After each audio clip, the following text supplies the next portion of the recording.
La la la la la la la la.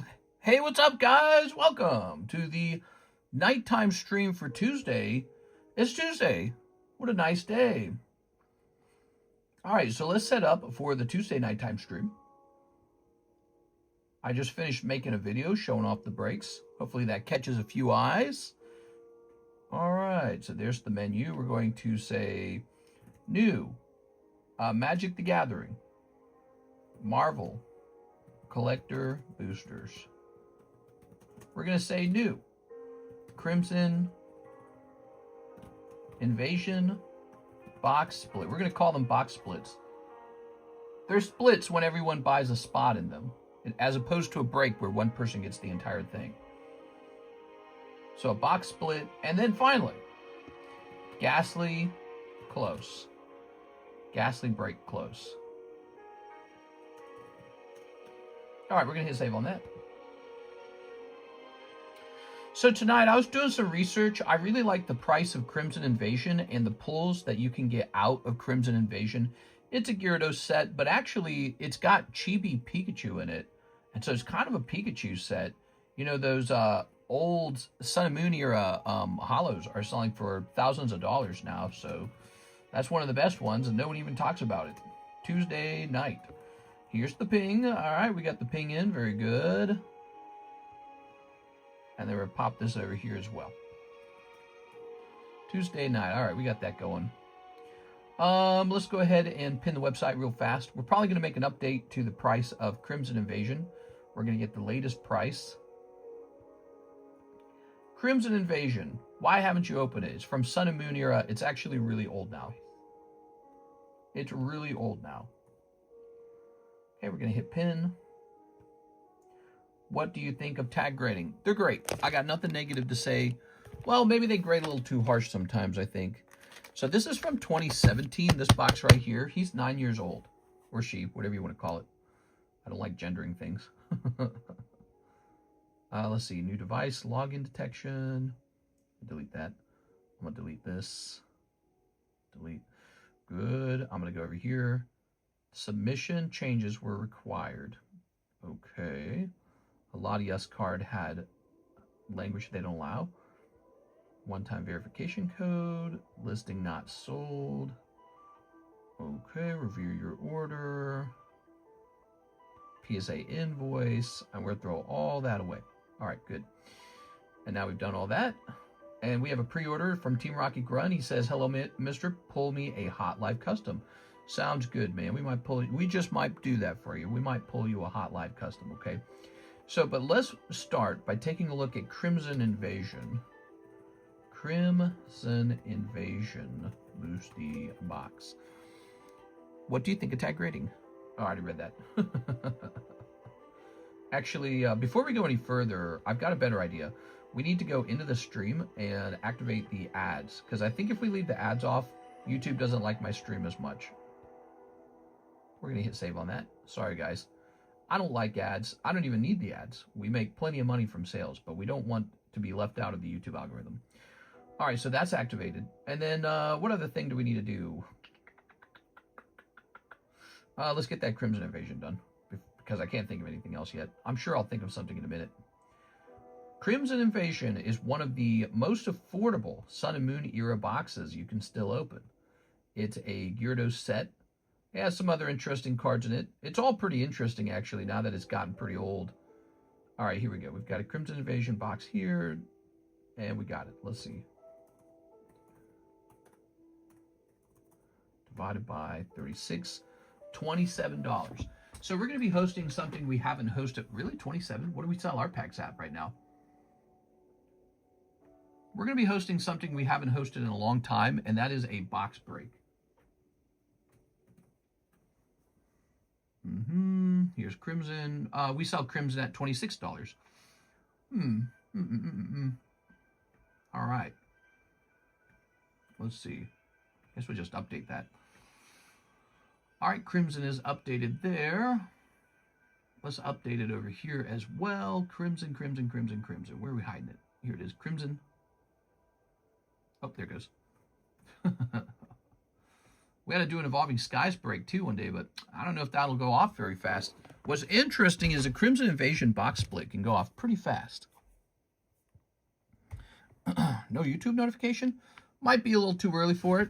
Yeah, it might be too early for a YouTube notification. Excuse me. All right. Let me have a sip of my drink. What's up, guys? We got 20 people in here. Do you think they have a chance to surpass PSA? No.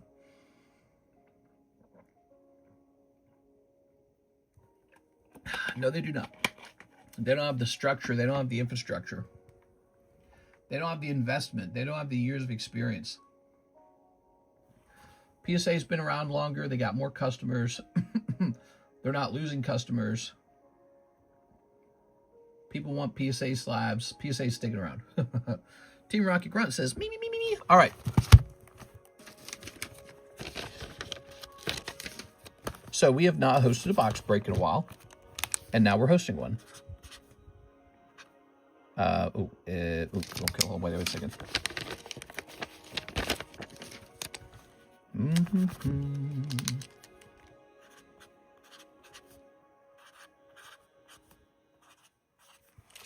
All right, so this is about a box split, which means everyone can buy a pack, 2 packs, 3 packs, whatever you want. I might take 3 packs in here. It's Crimson Invasion, and the best pull is probably the Chibi Pikachu. There's a really adorable Pikachu holographic card in here. Let's go hunting for it. There's other good cards, too. Pikachu's not the only one. All right, I'll put this down here. Let's get a new pad out. The way they're treating everyone is kind of not cool. That has to have a different effect on their reputation. Nope. You know, the bigger problem with PSA, the bigger problem is that everyone's so desperate to have it that there's a fight over a limited resource. That's all that's really happening. PSA's like so dominant, it's not even close. PSA's got a monopoly. That's what the politicians are saying, but it's not truly a monopoly. People just want their stuff. That's not a real monopoly. We're going to say box split. Crimson Invasion. $27. All right. There it is. So $27. Maybe we'll do 10 for 26 or whatever. 10 for 260. Yeah, PSA could probably get away with murder right now. People will be like, I'm still grading with them. Just because they murdered someone doesn't mean you can't grade with them.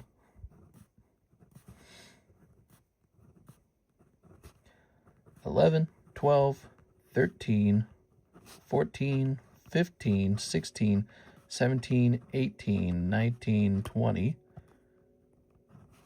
21, 22, 23, 24, 25, 26, 27, 28, 29, 30, 31, 32, 33, 34, 35, and 36. So there we have it. A box split. Crimson Invasion. Get into the box. Box splits are nice because you don't have to worry about whether the packs inside are fresh or not. They are fresh. So that's very nice. All right. Cool, man. Cool, baby. We got 22 people in here so far. And Mr. Team Rocket Grunt looking for that live custom pull. Let's get it for you. All right. Live custom. Okay, here's number 1. 1, 2, 3, 4. Good luck. Boom. You got Bikini Girl. She's kind of nice. Did you want her? Technically, it's your card. Let's see. Bikini Girl. Here's a TAM bag. Here we are. What's up, guys? Welcome to the Tuesday nighttime stream. It's me, the host, TheCardconomist. I'm here, and I'm ready to collect Pokemon cards. How about you guys? You guys ready to collect Pokemon cards? Or whatever you're collecting. It doesn't matter. It doesn't have to be Pokemon. I just like Pokemon more than the others. Bummer about that 8 on the Togepi, huh? Wish I could get a higher grade than an 8.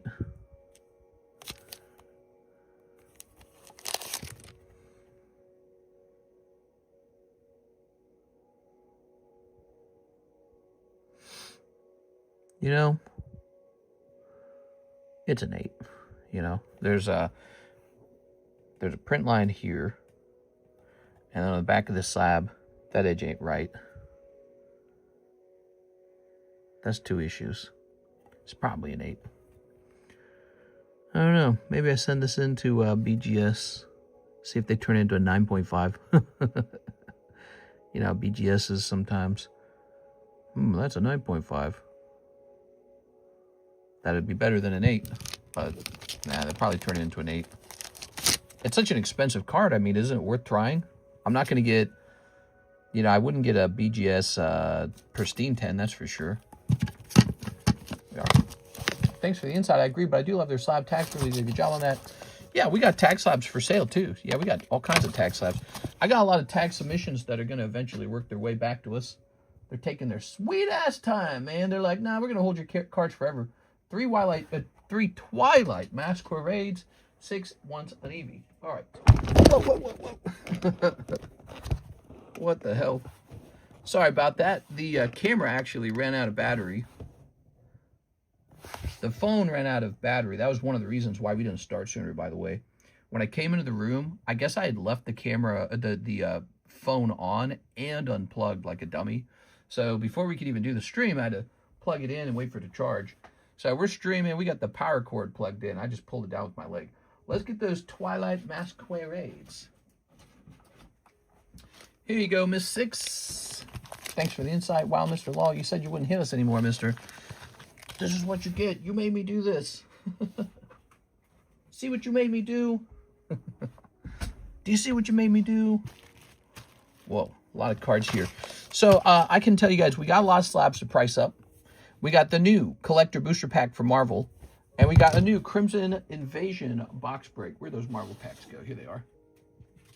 Right here. So these Marvel packs were selling kind of well in the daytime stream. At first not, but once people saw what was inside, they're like, wait a second, give me one of those. So that's Marvel Superhero. We're doing $55 on these.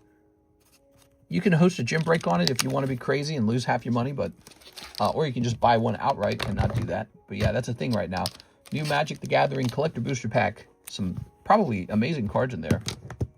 I didn't know this. Did you guys know that the Netflix show Avatar Last Airbender Season 2 is out now? Nobody told me that. There were no ads. There were no, like, anything. No one was talking about it. So that came out, and apparently it didn't have the same viewership as before. Ooh, this light was in my eyes. Hey, what's up, Mr. Brandon? How you feeling, mister? Definitely better than this morning. I was nauseous this morning. Here we go. What do we got? Tangela, Sandygast, Ogre Pond. What's up, mister? Hey, what's up, Mr. CS Man? CS Man. We got all these cool slabs, man. You want to see some expensive ones? I got 2 expensive ones.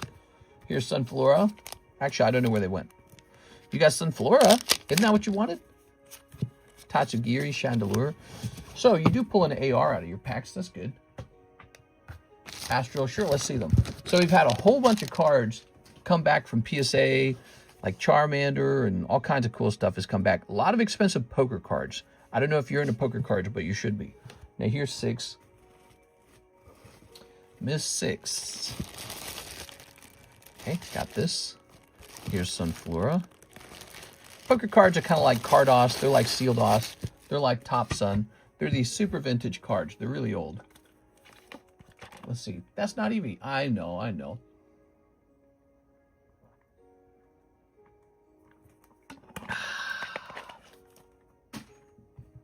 What's on top of this pile, I wonder? Halo, Solgaleo, Persian, Poker Red Oak. I think I've shown all those off before. Is this consignment? That looks like it might be Pat Gibbs consignment. If that is, I gotta put that in the consignment box. All right, put that back down there.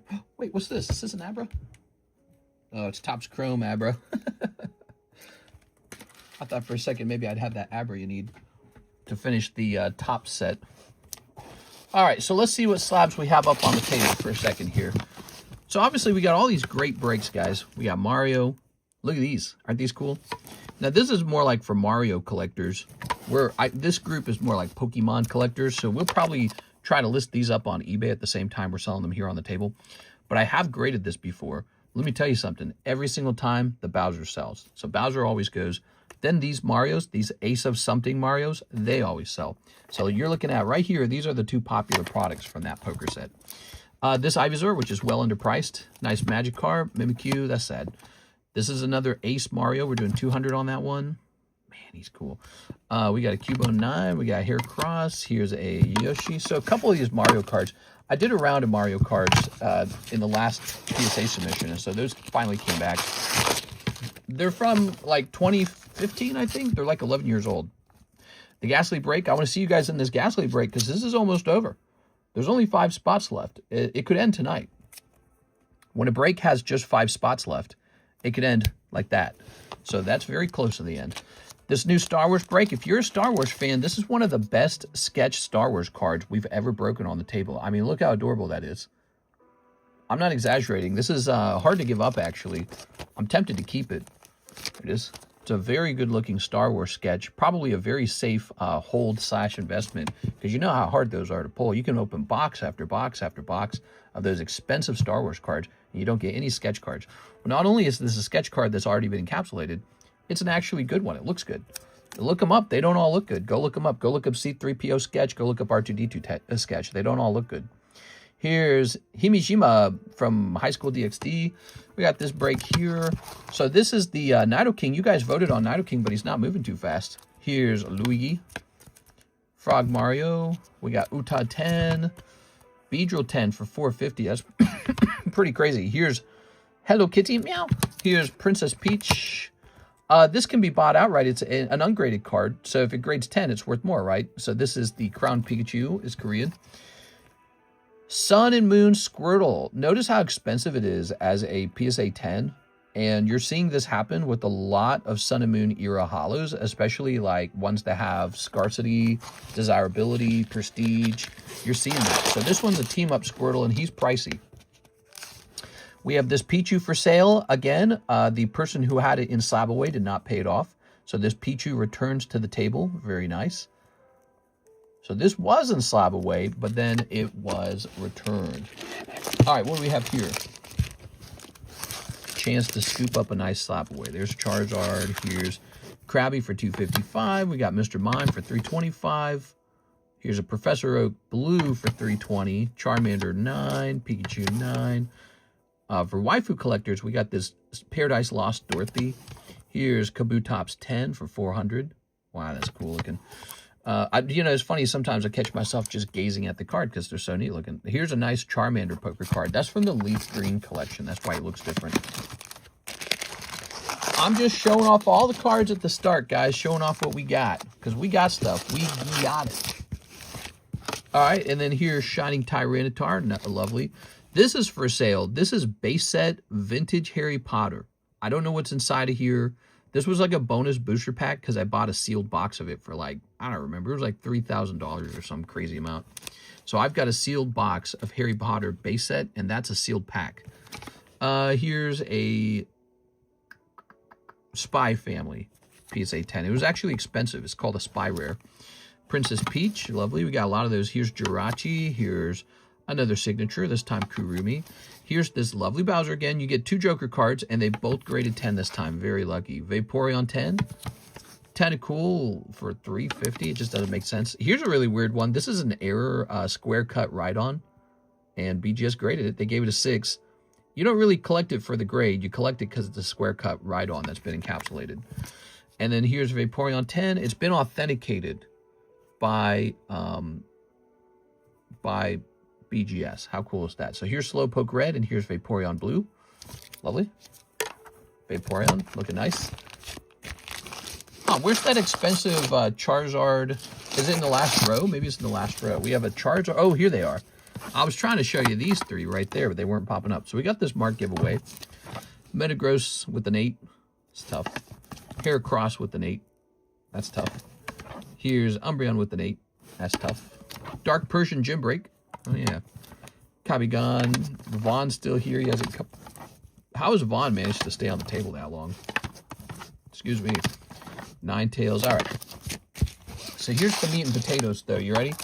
Here's the meat and potatoes right here. So we got a lovely Ace of Spades Squirtle. PSA 10. Leaf Green Gengar. Very nice. So that's EX era. So this deck came out at the time of the Gold Stars. 2004, that's the exact timestamp, or not timestamp, date of the Rocket Returns collection, for example. So that is Leaf Green Gengar. And then Leaf Green Charizard as well. Look at that. So we got some serious ones up here.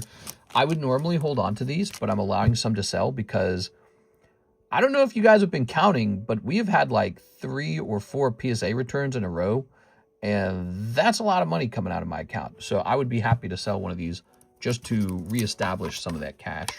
I was sort of waiting for it. Like, I knew it was coming, so I wasn't short on cash at any point, but I'd like to see that cash build back up. So you have a rare chance for a very, very rare Gengar in your collection, guys. PSA 10 on that guy. All right, and he's not $10,000. He's not $5,000. He's not even $3,000. Look how expensive vintage Gengars really are, vintage ones. They cost way more than 2K. So he's just unusually cheap, and I think it's an opportunity. It doesn't cost me anything to just put him back into my collection and say this isn't for sale. And the odds of him going up over time are high because it used to be the case that poker Gengars would sell for just a couple $100. Now they sell for a couple thousand.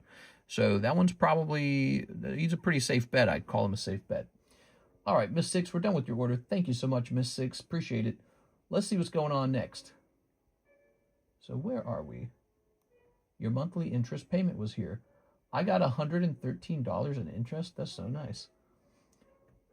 All right, here's Team Rocket Grunt. Throw me into the hastily break. Oh, it's going off, guys. The Gastly break is so close. Here it is. So Team Rocket Grunt is joining. That's it. We're just 4 spots away.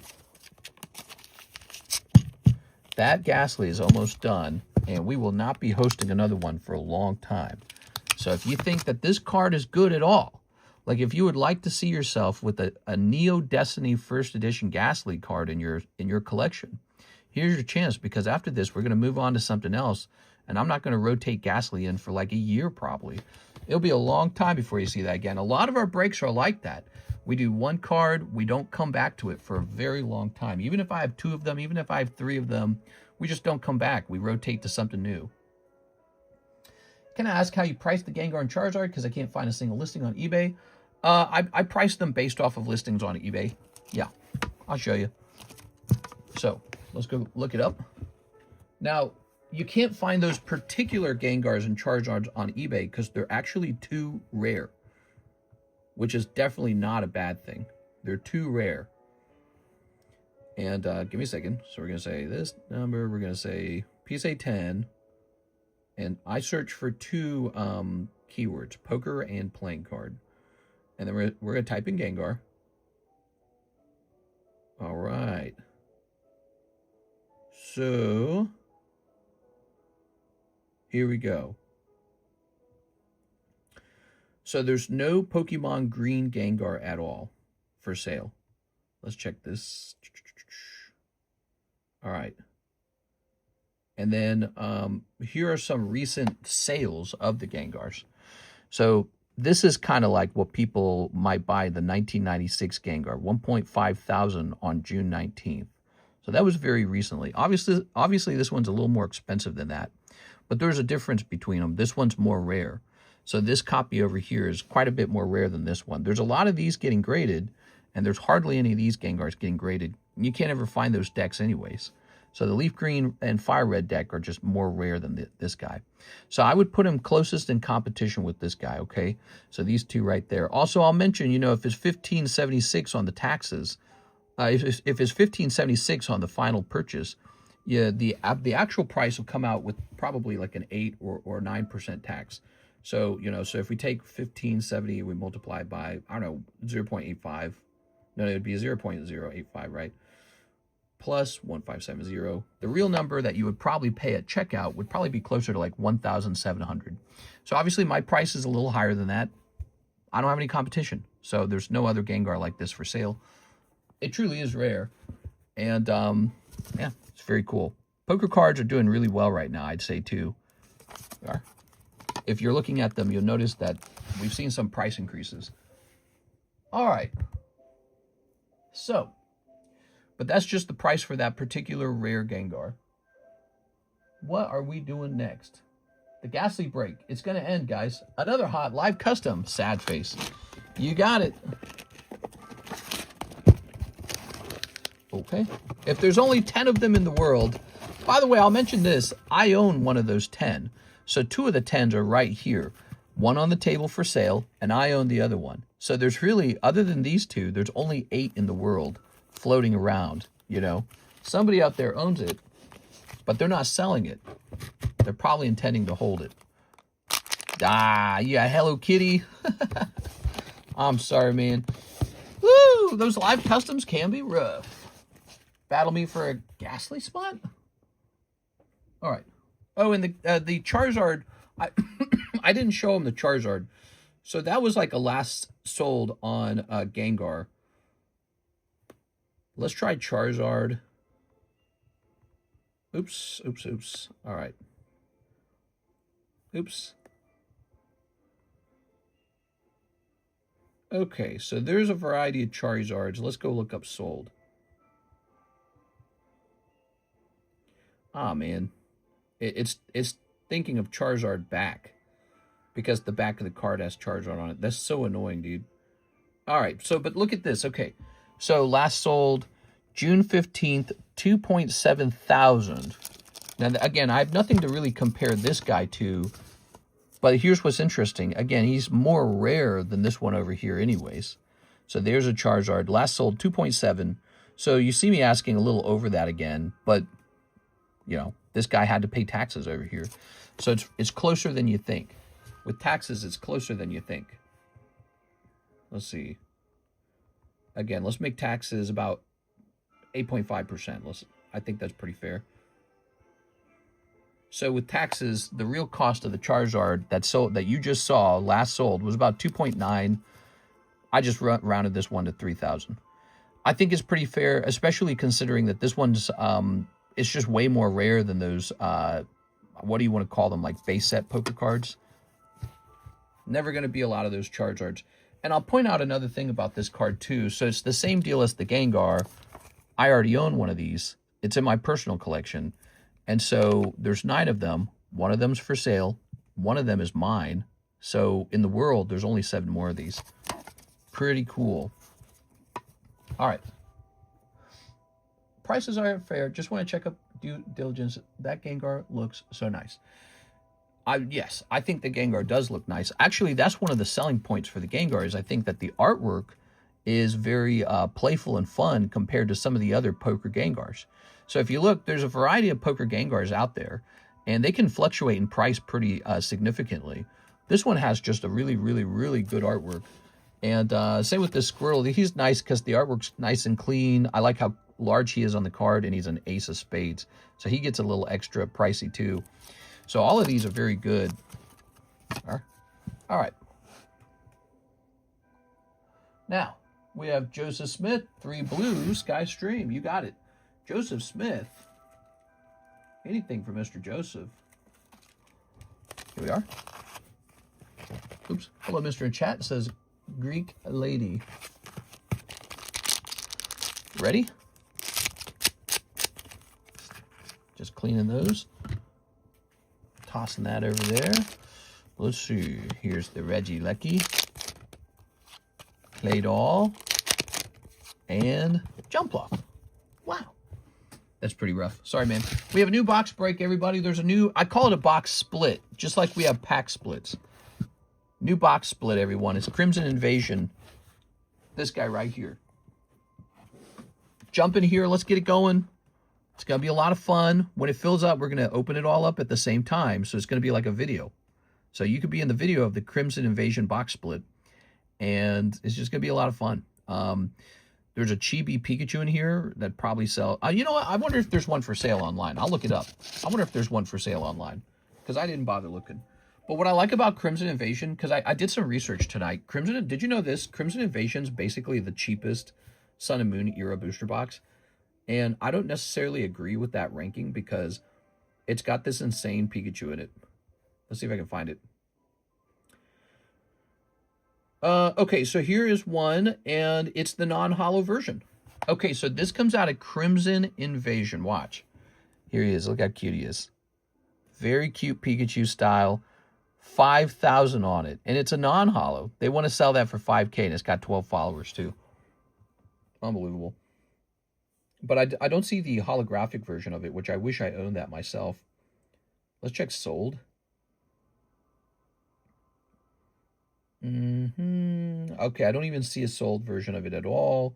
Probably because it never comes up for sale. Oh my gosh, take a look at this. So that other one for 5,000 was ridiculous, right? But look, this guy sold for 600. Oh, marked down from 6, so maybe 500. And it's not the holo. This is just a non-holo Crimson Invasion Pikachu. That sold marked down from 6. I don't know what it went for. Maybe 5, maybe 450. I'm sure he didn't take it half off, but take a look at that. That's a non-holo Pikachu selling for an unbelievable price. I mean, shoot, man, that's like almost the price of the box anyways. Not anymore, but the box used to be that cheap. Crazy. So there you have it. You don't even need to pull the holographic version of that card. You can pull the non-holo version of that Pikachu, and it's going to sell for a lot of money. That's a confirmed sale. There's one more for sale. They want 5,000, which is outstandingly overpriced, but you never know. I mean, maybe they accept some kind of crazy deal at like 7,000 or 700 or something. You never know, right? 5,000 for the non-holo is ridiculous. Non-holo for 5K, oof. Yeah, they're more like showing it off. They don't want it to actually sell. But of course, if somebody came around with that money, they'd be like, okay, 5,000, I'll give it up. I've done that with cards. I got the cigarette Charmander doing that right now. Here we are, Mr. Joseph. But so there you go. That comes out of Crimson Invasion. So it's my job to educate you guys on stuff like that and point us in a good direction. So I've chosen Crimson Invasion for a box break. Shouldn't take too long if people just hop in there. I mean, it's not a very expensive break. So we do box breaks on booster packs that cost like $250, $500. This one's just $27. So it's fairly inexpensive. Just don't buy a live custom for one night. Buy a spot in the box split. Let's get it going, you know? Let's get it going. It'll be fun when it goes off. It'll be like a video for us to record almost. Remember, the last one we did was Ancient Origins, and that was a lot of fun. Team Rocket Grunt, another Gastly spot. Here it's going. All right, Gastly spot time. You guys aren't even going to get a shot at getting into this Gastly. It's going to be over before you put your order in. That's how it goes when the spots are almost out. Sometimes it's a race to get those last 2 or 3 spots. Here it is. 3 spots remain on Neo Destiny Gastly. Mr. CSman, let's see. I'd like to replace my current slab away with the CGC 10 Pichu and then 4 spots in the Star Wars. Oh, yeah. All right. So, with the Pichu. I got you. Okay, so Pichu's accounted for, everybody. Now, I'm not surprised by that. This card was already in slab away and it got returned. So, let's jump over here. Let's see. Mr. Garrett. Oh, here we are. So there's Alakazam. Basically, to cancel a card, it's like 20 bucks to cancel it. So you're going to lose 20 bucks. Let's go take a look at the Alakazam real fast.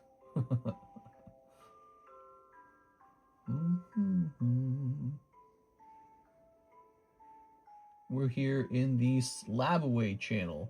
And he wants to swap into a new card. Looks like you had $60 on the card. So now we're going to do $60 minus 20. You have $40 coming back from the Alakazam. Sound good? So we'll go ahead and cancel that. Well, that was back in June, huh? I'll waive it for you this time, okay? Just this one time, okay, Sisman, because we're such good friends. Let's put this down for July.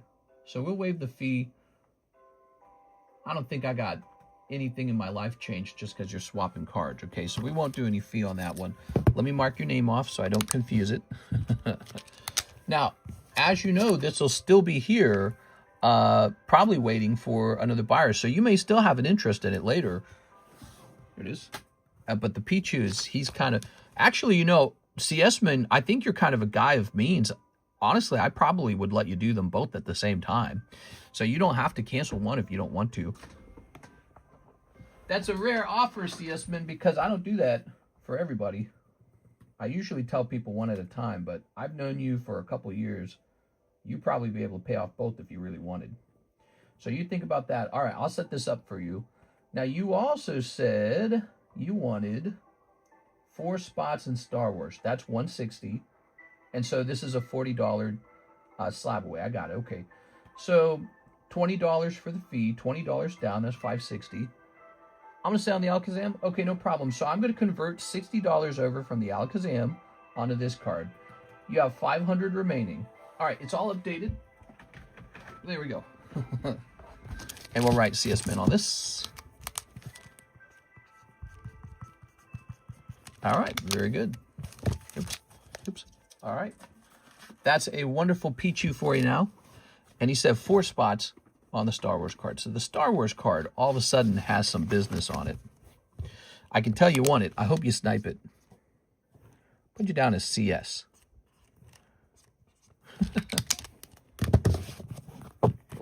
Let's see, Star Wars. Here it is. It was actually pretty hard for me to go through with the break on this because it looks so wonderful. But you know what? I always have to remind myself, got to give up something because we can't just have bad cards up here for break. We got to have good cards for break, you know? I get greedy sometimes, like any collector might. 1, 2, 3, 4, 5. I tell myself, I got to have something that really hurts me to lose or else I'm not doing my job. If I don't have cards up here that I'm sad to see going away, then I'm not doing my job. All right, let's check the website. Website's turn. There's $40 remaining. Give me 5 spots in the Star Wars. Oh, okay, hold on, wait a second. Let me do the math. Maybe I did the math wrong there. So you sent me 200. 4 spots in the Star Wars is $160. So we did 4 spots. The remaining $40 is to put the Pichu into slab away. So maybe what you're saying is you didn't want to... Maybe what you're saying is you wanted to take the money from the Alakazam and not apply it to the Pichu. I thought you would have wanted to do that. So give me a second there. I will reverse that, okay? Is that what you want to do? You want to reverse that? We can reverse that. Here you are. So we'll say CS. There you go. Please, I'm finishing the sideway for the Star Wars right now. Here it is. All right, so the Star Wars is up to 6 out of 13 now. Wow, so we got 2 hot breaks tonight. It's Tuesday night, and the breaks are going wild for some reason. Tuesday tends to be a slower day of the week, but not when you have really special breaks. I mean, look at this table, man. We got vintage base set Harry Potter. We got Gastly Neo First Edition. We got this insane sketch card. We got an actual nice Charizard for sale for once, and an actual nice Gengar for sale for once.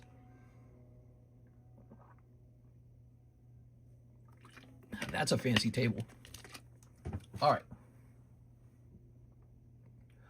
So, did I get a response in my messages, by the way? Let me mark this unread. All right. I'll have to read that later. So back to the website. We have a Michael Nieto. Mr. Michael, nice to meet you. I think he's new. Mr. Michael, and he wants 1 Marvel Superheroes. That's right, we have new packs. This is brand new, it just arrived, everybody. Wait, didn't we have a pack of this on display? Where the heck did it go? Oh, it went over here. All right. Marvel Magic the Gathering Collector Booster. That's brand new, just arrived today. Ready? Mr. Michael, are you... Mr. I completed the Star Wars. You completed it? Like you sent in for the rest of the spots, really? I can set that there. Whoa. So then it's just you taking 12 spots and the guy taking 1 spot? That what you're saying? That would be very interesting if he sniped you. Here's Restorative Technique. Super Speed. Crimson Operative. The Masters of Evil. War Machine, Legacy of Iron. Sif's Spearmaster. Spider Rex. What? White Tiger... Really? There's a White Tiger Kingdom. Here's Spider-Man to the rescue. That looks great. That looks really good. I don't know anything about Magic, but I needed some in my life. These collabs are dope. Heck yeah, dude. And did you mention that this was a first-time order for you? Here's Spider-Man. Here's Plane. You get a free card if it is. That's why I asked. Super Soldier Serum. Here's Sunken Hollow. Here's Thor, Guardian of Midgard. Fight to the death. And Avengers Disassembled? What does that mean?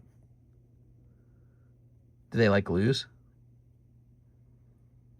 Wow, I love that it's like a comic book. That's so cool. And whatever the heck this is. All right. Sleeveless. Magic, their crossovers are just so nice looking that even if you don't play the game, you can just grade the cards and really collect the cards. That's just easy. This is probably the best card in the pack right here. Spider-Man to the rescue. Are we zoomed out? We're zoomed out, aren't we? God, this camera's so annoying, dude. You have to click on this every time. There you go. Okay, I don't think we're zoomed out anymore. Let's see. No, I think we are, actually. I think we are zoomed out. Boom. All right, now we're not zoomed out. This is the higher end camera, but it zooms in. So you have less space on the table when this happens. Tricky, isn't it? If we want to zoom out, that's the fisheye lens, but it's grainier. It doesn't look as good. I like this War Machine. Yo, mister, I hit 400 on soccer bets. Nice. You're a betting man? That's scary, man. Sports betting is scary to me. All right, Mr. Michael. Let's see. Let's grab you a bag. Maybe a little something for the fish. New bag, Mr. Michael. All right, here we are. Meow, meow, meow, meow. Scarier than opening a pack? That's a great question. I guess I could open a $1,000 booster pack and pull nothing. It happens. It happened to me one time with a Aquapolis pack. .26. All right. Bet on players to score. That's where the money's at. Yeah? Do you have a strategy? That's what they say at the casino when you go to the roulette table. Okay, here's my strategy. People make fun of those videos. Strategy for what? The roulette table? Like, how does that make any sense? Okay, so that's done. Thank you, Michael. Maybe I'm comfortable with the devil I know, you know? That kind of idea. If something's going to take my money, it's probably going to be a Pokemon booster. Here's an order from Cody Hodges. He says, for a spot in the Cubone drawing. Look at that. Cody ended up joining the Cubone drawing. Good luck in there, Cody. So the Cubone drawing's pretty close to the end. She doesn't know that it's almost done, by the way. I'm going to tell her that it's sold, and she's probably going to be shocked when it's over. She's very good at drawing. She practices all the time now. That's pretty much all she does anymore. I think her card selling is a very, what's the word, motivating. It's like getting people's approval or feeling like you're doing something that people care about. All right, there it is. That goes up to 6 out of 8. It's nearly done. This one's been here for a little while. She's got a number of cards that need encapsulating. When they get encapsulated, they're going to look really nice. So that's a part that hasn't been done yet. Needs encapsulation. And they just look really nice when they've been encapsulated. Wish I could buy the last 2 spots. The drawings are insane. Yeah, she's just getting better and better at it. It's kind of shocking. All right. She's got like a notepad. I bet if I stole it, it's full of drawings. So Miss Six says she does want into the Gastly break. That's it, Gastly. 2 spots away, and he's going to be split. He's almost there. Somebody's going to capture him. We should have like a little Pokeball, and we throw the Pokeball at the Pokemon card. That'd be funny. Joseph Smith, 1 spot in the Gastly. So we better count these now to make sure we're on track. This is what's happening tonight. The Gastly's going off. It's so obvious.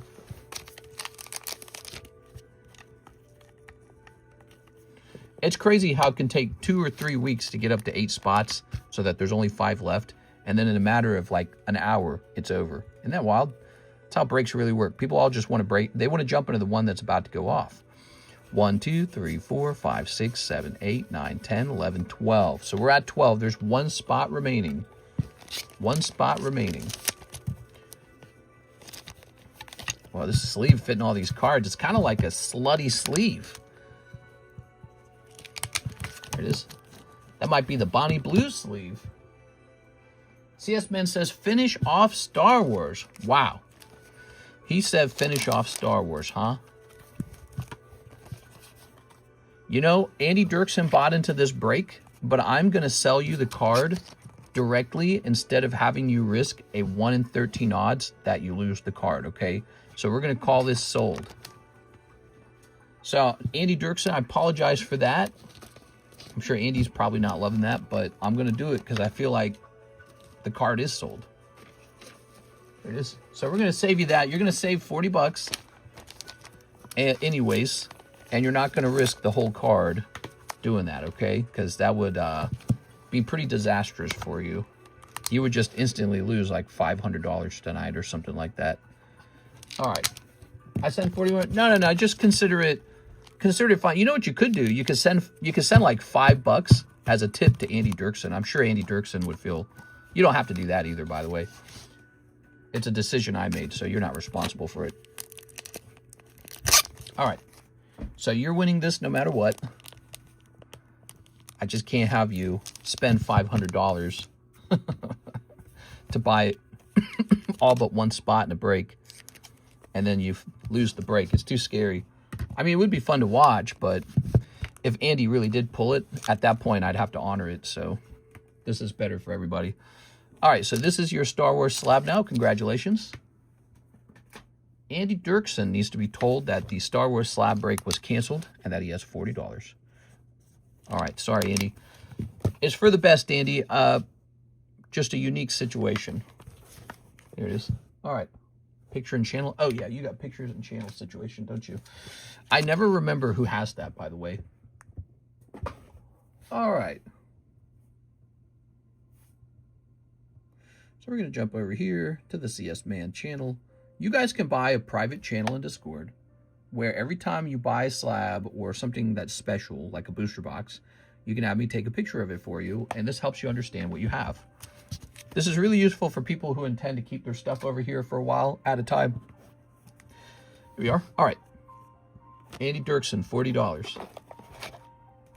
Let me go to the breaks channel, and I'm going to announce that the Star Wars break was canceled and that Andy Dirksen has $40. I think that's a smart idea. We're going to say Star Wars sketch card break canceled. Andy Dirksen, $40 store credit. All right, so that should help him know that he has that money. Because he'll check back there to see if it ended if he doesn't just ask me. Store credit for Andy. Oh, look at that. That's so nice.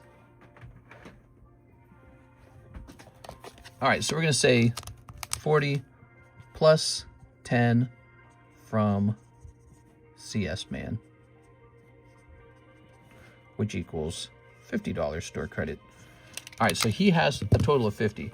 So that was nice. You didn't have to do that, but, you know, that way he doesn't feel bummed. Here's Mark J. Valerian, one Powder Puff Girl pack if you have any. Yes, I do. All right, so the Powder Puff Girl packs. The Powder Puff Girls. These are rare Powder Puff Girl cards from the original show, not the new remake. And these are vintage packs from like 20 years ago. Pretty interesting. They look really cool when you open. There's only 3 left. They're $12 a pack. When we're sold out, we're sold out. They don't get restocked. It's one of those. We're doing that a lot more. We like to try out new things we've never tried before now. So I like to buy one box of like a weird vintage set and just sell through it, and then it's sold. How much for a channel? So in the Discord server, it's a one-time payment of $20. And then I have to update your channel every time you buy a slab. And if I forget to update it, you have to remind me. The truth is, when you buy a slab, I probably won't remember that you have a channel. And so it's good for you when you do buy a slab to say, oh, and take a picture of it. You know what I mean? So that tells me, because there's a bunch of people who have a channel at this point. The channel is good for 1 full year. And then after that, we may just keep updating it. Here it is. Technically, you're supposed to like renew it or something, but I've never enforced that. Here's Mojo Jojo. We are. Maybe I'll make it so that if a channel is left alone for a year, it's considered like a dead channel. Would you consider getting Dexter the Laboratory card packs? There's Dexter as well. Yeah, I'd buy those. Get some weird stuff in here. Mojo Jojo. And then $5 for every additional year. Maybe that's what I said at the time. Yeah, that sounds pretty fair. It is. I don't see myself asking for that $5. It's too small of an amount of money. It really doesn't matter too much. But I could see myself running into a different scenario where I want to like clean the Discord up, get rid of any channels that are dead, that kind of stuff. There we go. All right, Mr. Mark. Mojo Jojo. When I was a kid, we didn't have cable, so I didn't get to watch mostly any Cartoon Network until we went on vacation to Kansas City, where all my relatives were living. We were in St. Louis. They were all in Kansas City because that's where my dad got a fancy job. And so my parent would get 2 hotels, one for themselves and then one for all of us. So we'd all cram into one hotel room, and we'd rush to the televisions and turn on cable television, and we'd get to watch Cartoon Network for like, you know, a couple days, however long we were there. It was heavenly. It was so good. I was like, man, these cartoons are elite. And so, you know, I didn't get to watch those cartoons every day. And so when I did get to see them, it was like a special occasion. It was really fun. So Dexter's Laboratory and Powerpuff Girls and all that kind of stuff, that was just an occasional treat for me. You know, we'd go to Kansas City kind of frequently, maybe like 4 or 5 times a year. We always went for Christmas. I know that. So we would very often go out there for Christmas. Here's Mr. Michael. He wants another round. Hello, Michael. That looks like shipping. What is it? Shipping. All right, let's get you that shipping. So you want to ship out right now, huh? You don't want to add more cards to your bag first? Here it is. All right, oops. Now remember, Miss Alexis doesn't actually ship until Friday. There's even codename Kids Next Door cards too. What? Cyberpunk has a Kickstarter for a TCG. Turn that down a little bit. All right. What was the name of the set? So he mentioned Dexter's Laboratory, huh? Let's see. Dexter's Laboratory Booster Box. Let's see. Well, here's some booster packs. Okay, so if you just type in box, well, that just leads to a bunch of other weird stuff. We should do breaks on stuff that isn't even like cards sometime. We should do like, you know, other weird collectibles, like maybe t-shirts or something. Oh, you know what I could do a weird break on? So I got all these leftover t-shirts from back in the day when I used to sell t-shirts online on eBay. Well, I had like an inventory of those left over, and I never did anything with them. We should host like a $40 break on it, and I should just give it to somebody. You can have all those shirts. That or just donate it to like the thrift shop. But they're all, most of them are all brand new, I think. You could probably sell them yourselves on eBay if you want to hustle. But, you know, or maybe you just like t-shirts or something. Let me restart the shipping software so it's updated for today. How about a Jurassic Park? I need me XL and 2XL. Yeah, I have a whole bunch of shirts. It's not like the biggest pile of them, but they were all meant to be sold on eBay. And I would sell them. I'd list them up there. Well, one day I didn't need it anymore, and I just took them all down because I didn't want to manage an eBay account anymore.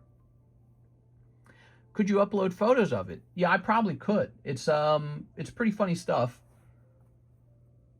There we go. Okay, Michael, I've got your full address here. And did Michael say anything? Michael said he wants that Spidey right away.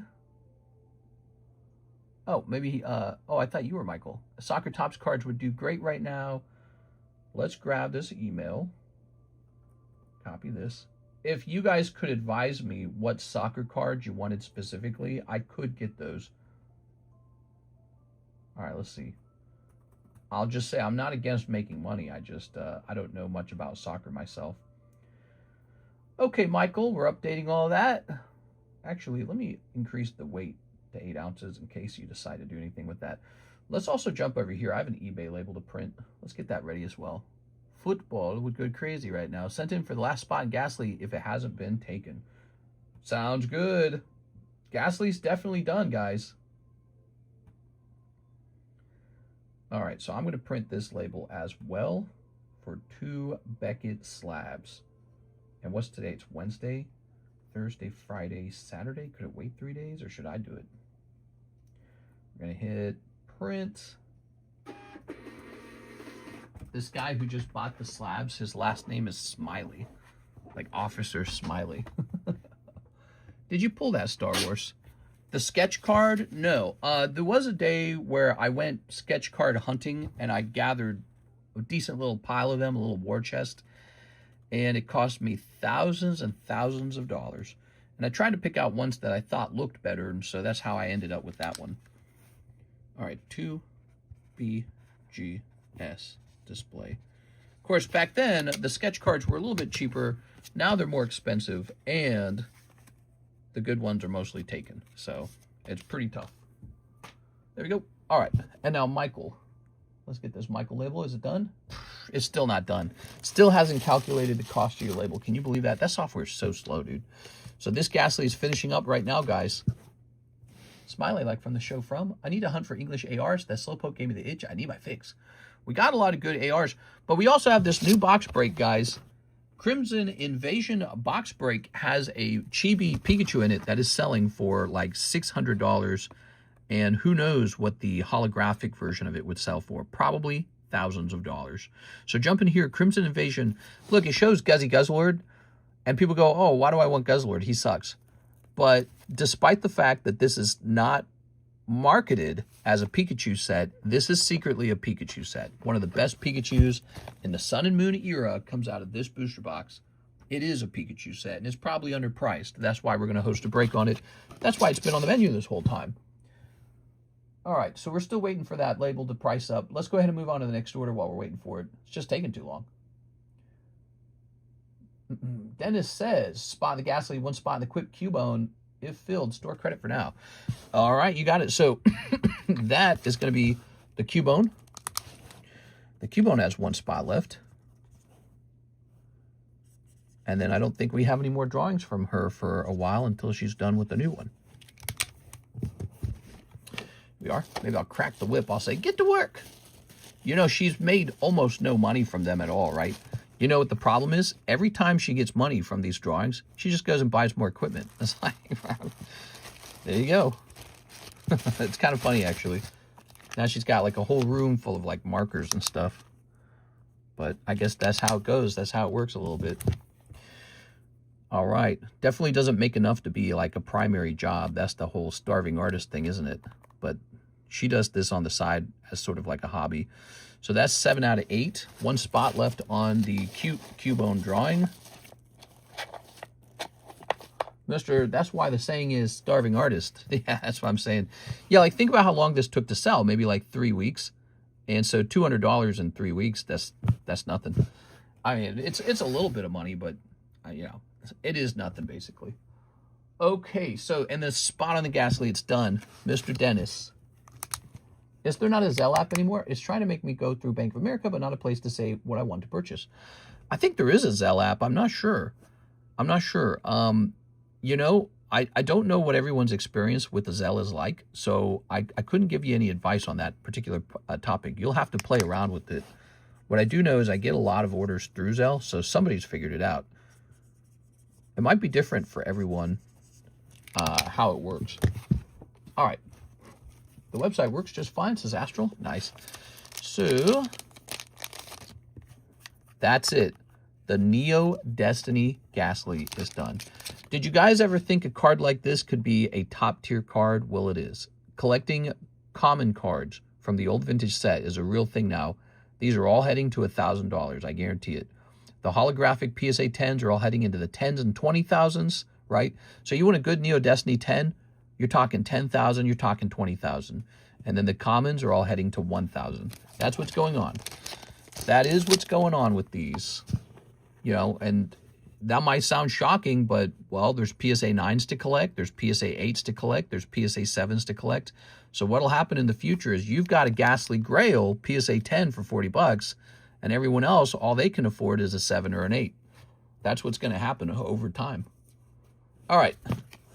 Let's show off the names. 1, 2, 3, 4, 5, 6, 7, 8, 9, 10, 11, 12, 13. 13 people are in. Only one person walks away with this wonderful Gastly. Oops. Start small to build your empire. All right, we got a 1, 2, 3, 4, 5, 6, 7, 8, 9, 10, 11, 12, 13. Lovely. Let's grab some Gastly promos. I feel like that's super appropriate here, right? All right. So here's a Gastly and here's a Gastly. So some sparkly Gastly promos. Maybe you get a good grade on one of them. Why not? And now we're going to fill these packs up. That's our job. So these packs shall be loaded with a Pokemon card. Each booster pack comes with a Pokemon card that goes to you. That's what you've purchased. All right. All right. Yeah. It's weird to think about these days, but that Gastly is now in that price range where it's like that's what used to be a holographic PSA 10 in the past. Now we're doing non-holographic 10s, and it's like, yeah, it's just how the hobby's going. It's only going to get worse. Sounds crazy, but think about how this sparked everyone's understanding of collecting for, you know, graded cards. It's probably only going to get worse from here. It's going to get worse. You got cards selling for what? $5 million, $10 million, $16 million. That's a pretty big deal. This is relatively cheap compared to that. Put this here.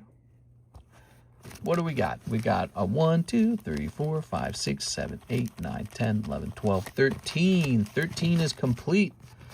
And let's count these. 1, 2, 3, 4, 5, 6, 7, 8, 9, 10, 11, 12, 13. So we have 13 and 13.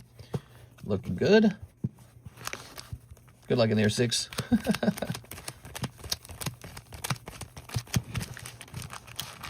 All right.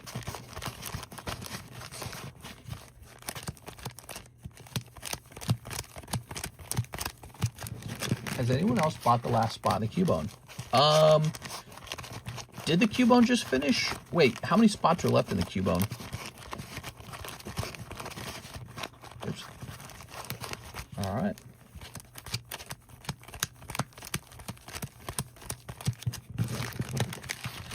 Go ahead and give me a number to split the deck. Yeah, itch my eye.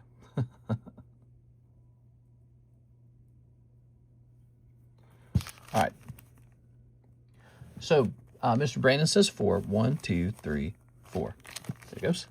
We'll set that there. Now we shuffle the names.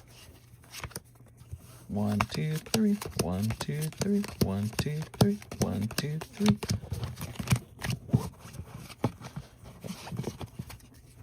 1, 2, 1, 2, 1, 2, 1, 2, 1, 2, 1, 2.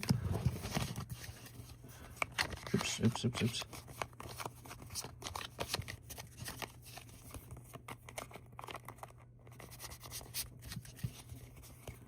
Doing one of these tricks. You guys like this trick? What's your favorite shuffle type? Do you guys have a favorite?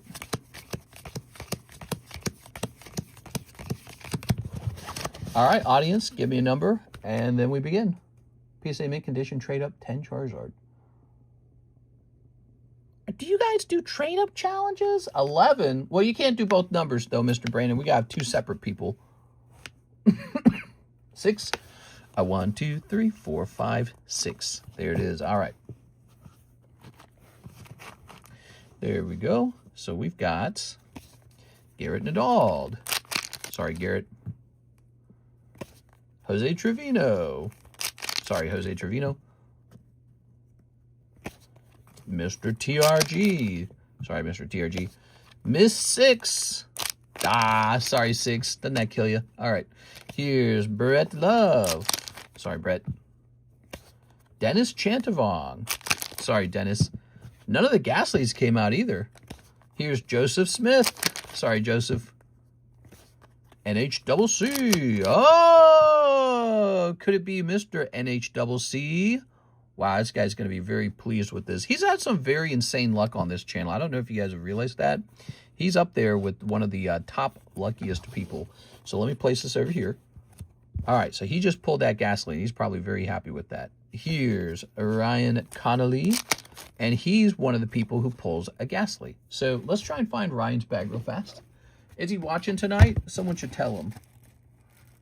Here's Ryan Castillo, Ryan Cheddar, Ryan Pieta. I don't think this guy has a bag. So I'm going to go ahead and create a first-time bag for him. He might have jumped into this break as a first-time thing on this channel. What's his name again? Ryan Connolly. He sounds pretty new. So let's put him in here. Okay. Wow, whenever I pick, it's either NHCC or 6. Well, part of the reason for that is because they both really enjoy the breaks. So they have better odds because they're in them a lot. We'll say 7.26. So new bag from Mr. Ryan. He's got a nice Gastly. He's a little promo Gastly. Yeah, first break, that's me. Or second, I was off by 1. Ooh, so you did pull a cute little Gastly at least, but NHCC will be sniping it. Here's Miss Alicia. Sorry, Miss Alicia. Here's Mr. Curtis Law. Sorry, Curtis Law. Here's TRG. Ooh, that is rough, TRG. And Alicia Brown. She had 2 spots as well. She will be picking up one of the cute little Gastlys. All right. Do you guys like the Gastly promo bonuses? I feel like those are nice. They had a nice touch. All right, Alicia Brown. So these are everyone's pulls right here. Okay. And Alicia Brown will have a bag up here. Let's see if I can find it real fast. That's the end of the Gastly Heartbreak. I believe that's the Heartbreak. You know why it's a Heartbreak? Because it breaks your heart when it's over. Some breaks, you get over them really fast, you know, and you're ready to try again. Some breaks break your heart. And you go, wow, the one that got away. You don't realize how nice that Gastly is at first. And then it dawns on you over time. Wow, that's actually a really nice card. All right. So he's going to be very pleased with that. And I'm going to open this. I'm going to presume he wants to trade it back. He doesn't want the Psyduck drawing. There you go. Okay. So that's Psyduck picking up another break spot. And this Gastly will be property of NHCC. Be sure to congratulate him. We always congratulate the person who pulls the chase card. Okay. And we'll put that up there. Well, you know what? He needs a picture in his channel. He's one of those guys with the channel that I was talking about. It's very popular amongst international buyers, by the way, the personal channel. All right. Let's see. Let's see. We shipped your previous slabs out. So this is the first slab since that shipping round. All right, so a little communication in the channel. Good. Let's see. And this shall go over here. And then also, we have to go into the Discord server. And we got to grab the link here. So much work. But this is my job as the hostess to get all this done. So we're going to say, bada bing, bada boom. Gastly, oops. First edition. NHCC, pulled on 10900. There it is. All right. What is the red tick on the tally card? That was a $1,000 break. That was a break for an item that was huge. I don't know which one it was, but when this guy goes off, that'll also be a red tick on the card. Kind of reveals just how much war this Psyduck has seen, how many breaks he's survived. So the Gastly is done. This is done, by the way. I just saw an order come in for that. This is the lightning break. Not really moving like a lightning break, is it? And here's a girl card break. That's kind of new. We just started that one.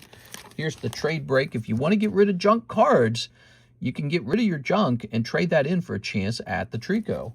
I'll take those junk cards and work with them. Let's take a look into the Michael Nieto label now, by the way. Here it is, Mr. Michael. I just sent for the last spot in the Cubone. I saw that. You took 2 spots in Cubone.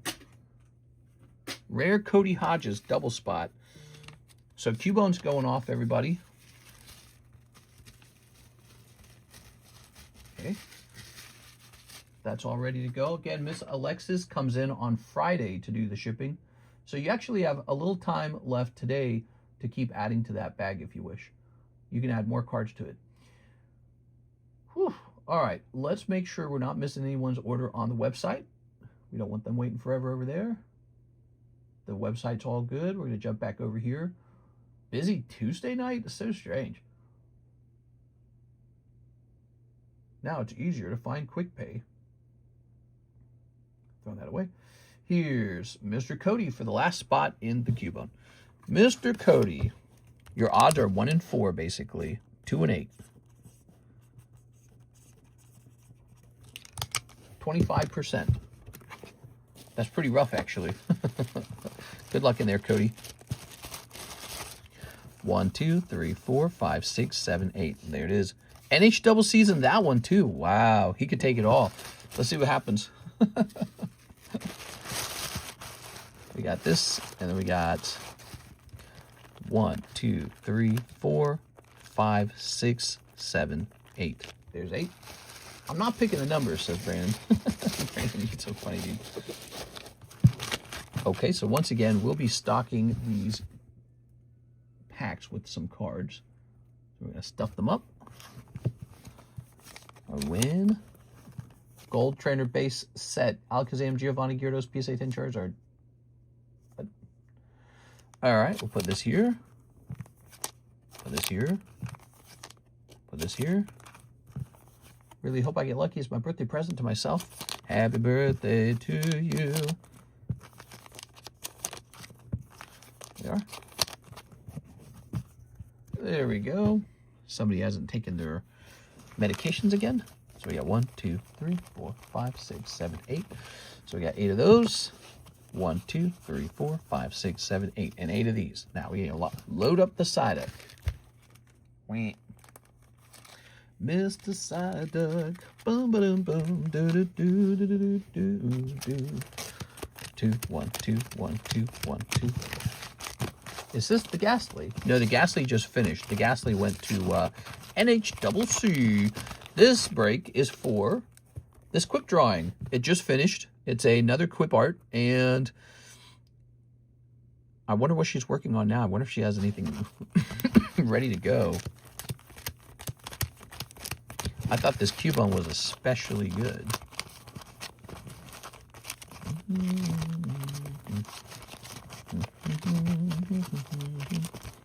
I have a Quip Art channel that shows every time she sells a drawing. Okay, give me a number. Am I allowed to share animal videos that I've taken in the Discord? I don't care. As long as it's not like anything offensive. You know? Yeah, I don't think anyone cares. 6. 1, 2, 3, 4, 5, 6. There we go. So 6 of those. And now here it goes. I'm scared. I'm so scared. Woo. I got those booby girls staring at me while I shuffle these cards. Hello, ladies. My eyes are up here. Okay. Good. Good. Good. One last round. Oops. All right. Pick a number. On my YouTube videos, I was thinking that was self-advertising. I don't really think it's a big deal. You know, as long as you're not advertising a directly competing rip and ship, it's not really a big deal, is it? At that point, we'd have to talk about advertising. We'd be like, 4. 1, 2, 3, 4. There it is. He said 4, and that's what we got. Good luck. We have Dennis. Sorry, Dennis. That's really rough. Here's Jack Gray. Sorry, Jack Gray. Cody Hodges. Cody's one who really wants this card. Oh, scary. All right, 1 spot left, Cody. Here's Hawk Camacho. No, it's going to be Hawk Camacho. We were rooting for you, though, Cody. Hawk Camacho pulls the wonderful Cubone. Put this here. And here's Cody Hodges. Oh, you were off by 1. Isn't that always the case? Somebody's always off by 1 if you think about it. NHCC will not grab the drawing tonight.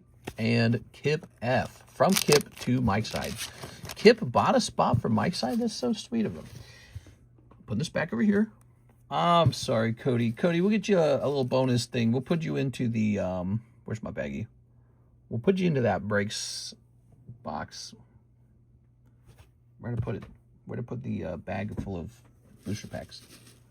Am I crazy? Why would it not just be like right here? Too many bags, guys. Is this it? No, that's not it. Oh my gosh, I put it here. It's so crazy. It's like finding, it's like I Spy on this channel. Even the smallest thing turns into I Spy. Is Mr. Hawk watching tonight? Hawk's an interesting guy. He kind of pops in, goes crazy for a while, and then he pops out for a little while. So he must have jumped in this guy when he was going a little crazy. Wait, Loki, that Psyduck drawing is fire. What's fun about the Psyduck is how many breaks he makes his way through. So he gets through a lot of breaks. But he's just drawn with, like, Sharpie marker. It's definitely not, like... He's just a doofy little Psyduck. I had a really crazy, cool-looking Psyduck that we drew, and I gave it away for free to Jennifer Yap.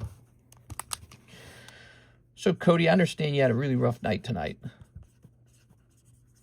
We'll get you another shot at a free card here. Ooh, we have to hand this out, in fact. The Second Chance bag. So, Second Chance is over. We're handing it out tonight, the Second Chance card. It might be two $50 cards.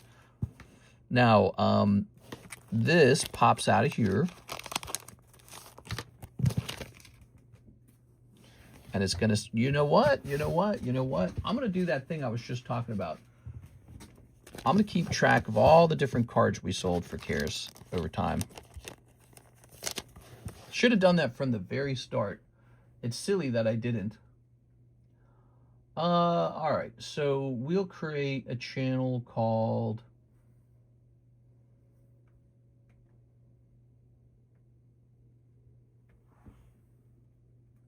Quip Art Sold.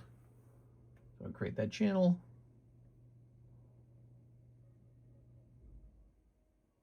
Okay, and this will just be fun. It'll just be a way to keep track of all the cards she ever drew.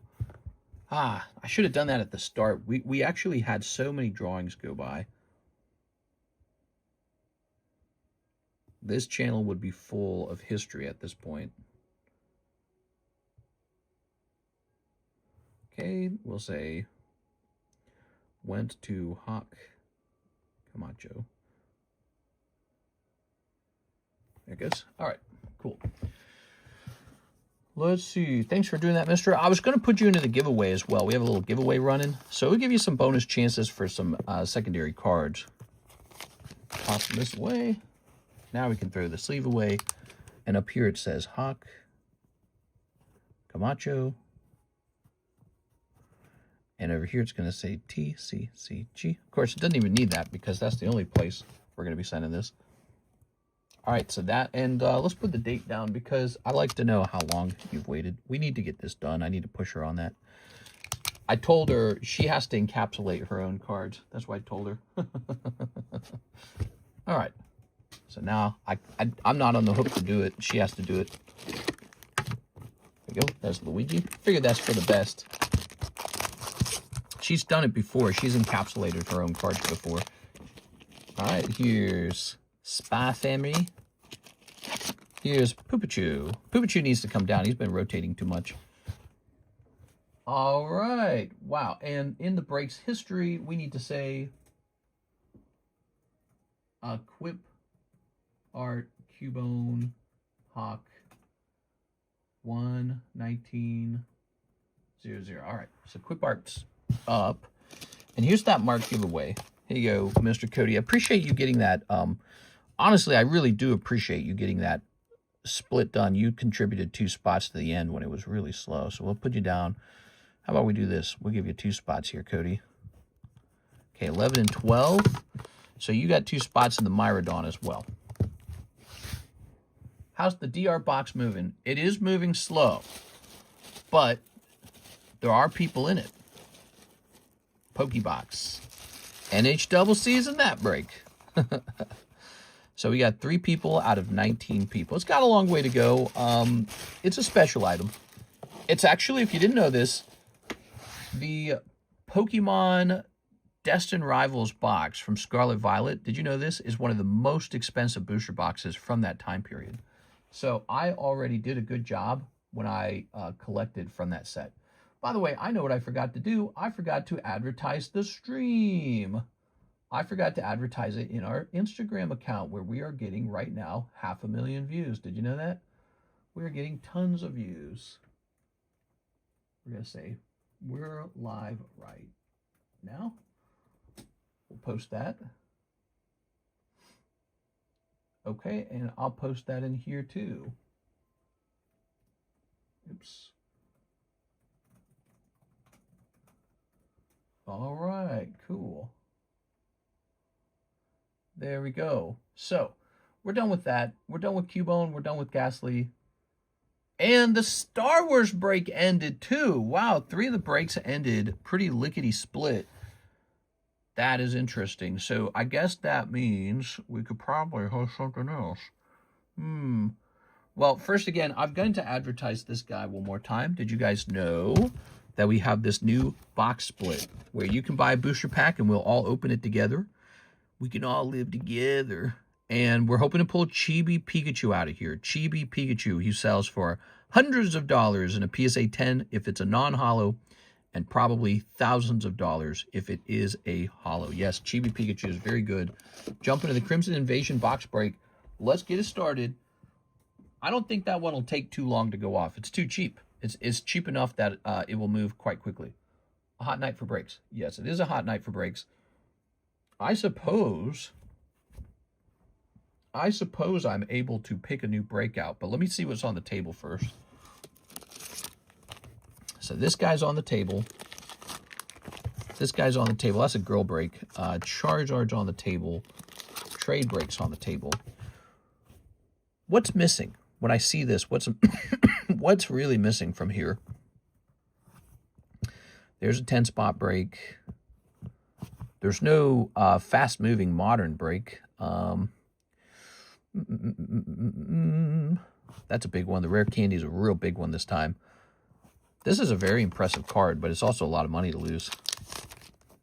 151 Charizard. You know how hard that is to pull? And 1 spot in here costs about 2 booster packs of the 151 English from our menu. So why not? Why not take a shot at him?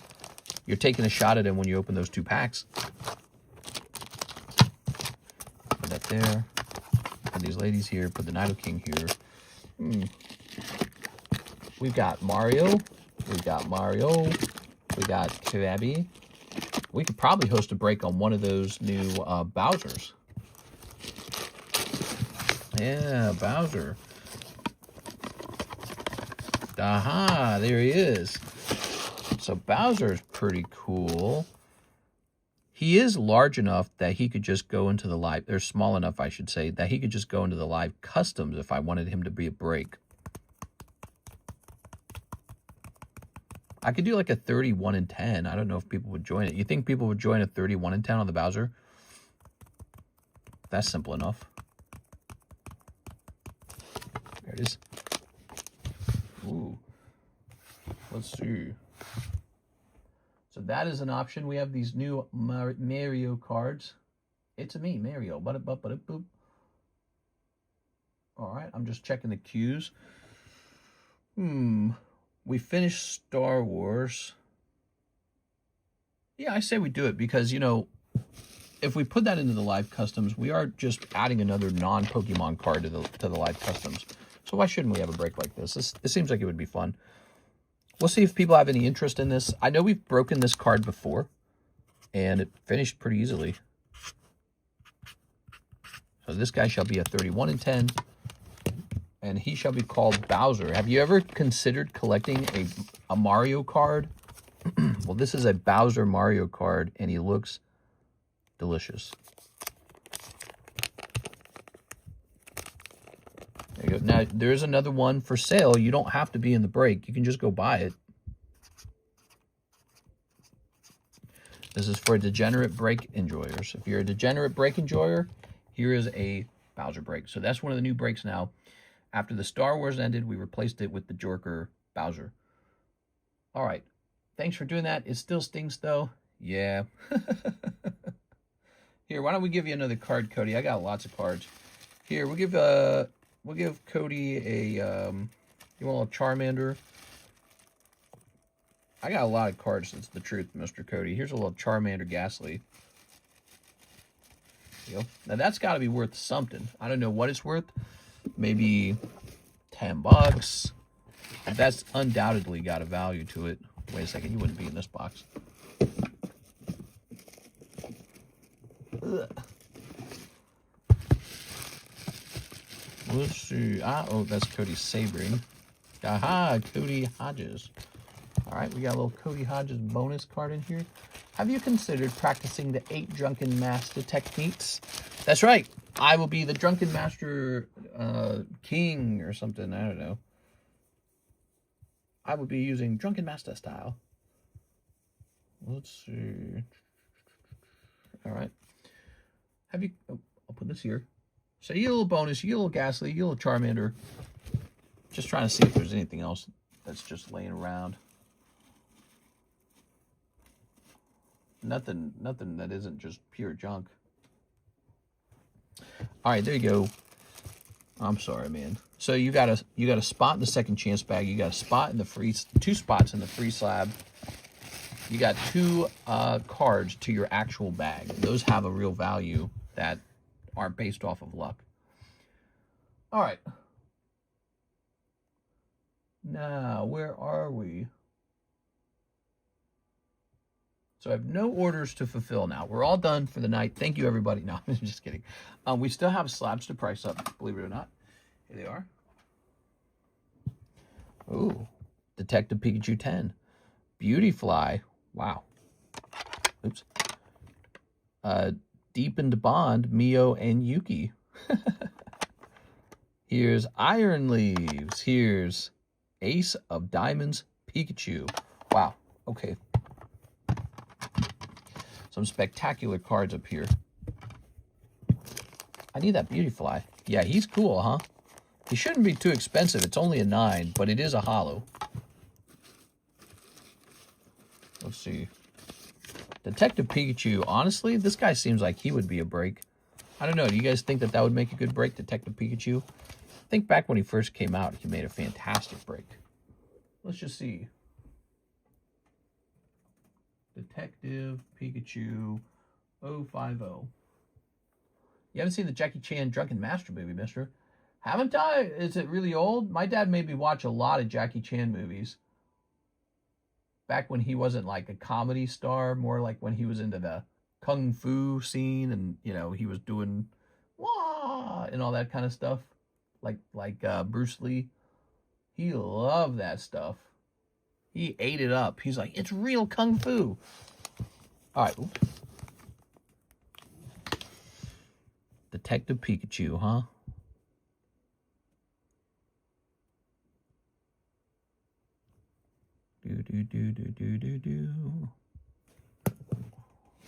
It's from 1978. Okay, so I can almost guarantee you that I have seen it then. Those were the exact ones my dad would make us watch. Because he eventually became like an American, you know, actor with whatever that one annoying guy was. Do you speak English or whatever? Let's see. Doobie-doobie-doobie-doobie-doo. Oh, I don't want to do this. Okay, get out of there. Let me scan this one more time. If you ever have a damaged Houndoom poker card laying around, just remember me. Oh, I remember you. It's population 1,390, which is pretty low, actually. That is an unusually low price. I need to understand my feelings on this card because I don't really have any strong feelings about it. But it's a Pikachu, and I've made a lot of Pikachu mistakes over time. Pikachu keeps coming back to haunt me. Like, you should have kept me. Let's just see.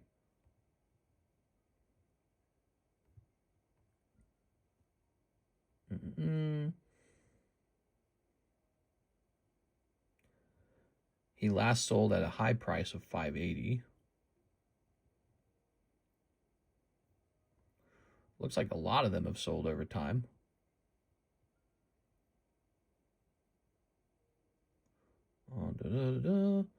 Back in April, he was cheaper. So this is a card on the rise. So he's going to be held for breaks then. I don't want to make a mistake with that Pikachu. He needs to be held for breaks. All right. Blasphemous, Mark. Mr. and film don't mix well.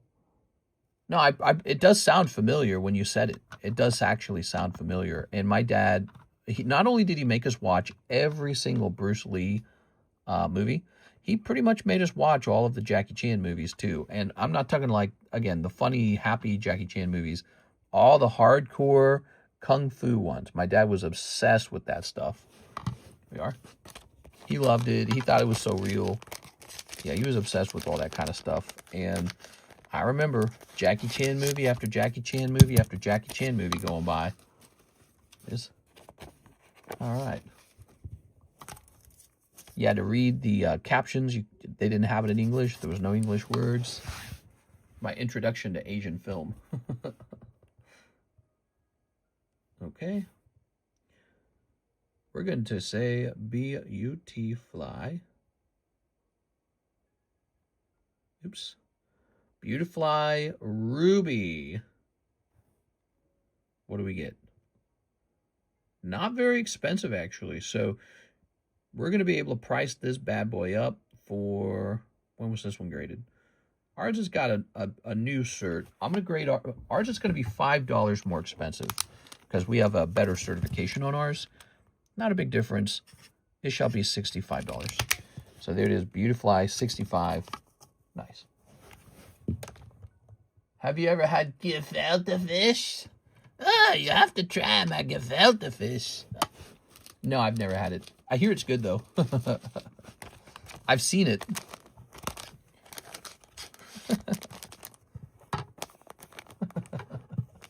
Kung Fu Hustle is a certified classic. That's right. Try my nuts to your fist style. I see the way you look at him. I'm a man too, you know. I go pee-pee standing up.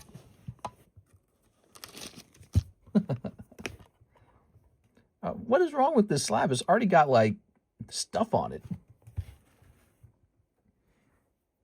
My finger points. Let's see. Yeah, that's a good one. Does it sound like I've watched that one? When I was a kid, that show came out. How old would I have been? I don't know how old I would have been, but that one came out, and we got the actual movie, you know, on DVD or whatever it would have been at the time. And my siblings liked that one so much. They would just play it over and over. And you know what's funny? My parents didn't mind it. They kind of thought it was funny too. And I told you my dad watched all those Kung Fu movies. He took them all really seriously. And so I think he found Kung Fu to be a really funny movie. Remember they had like the cow scene and it was like the Matrix. All right. The one where he fights the cow with the udder. Yeah, exactly. That's what I was saying. Yes. Beat me like a drum. Whew. You are? I am a great magician. Your clothes are red.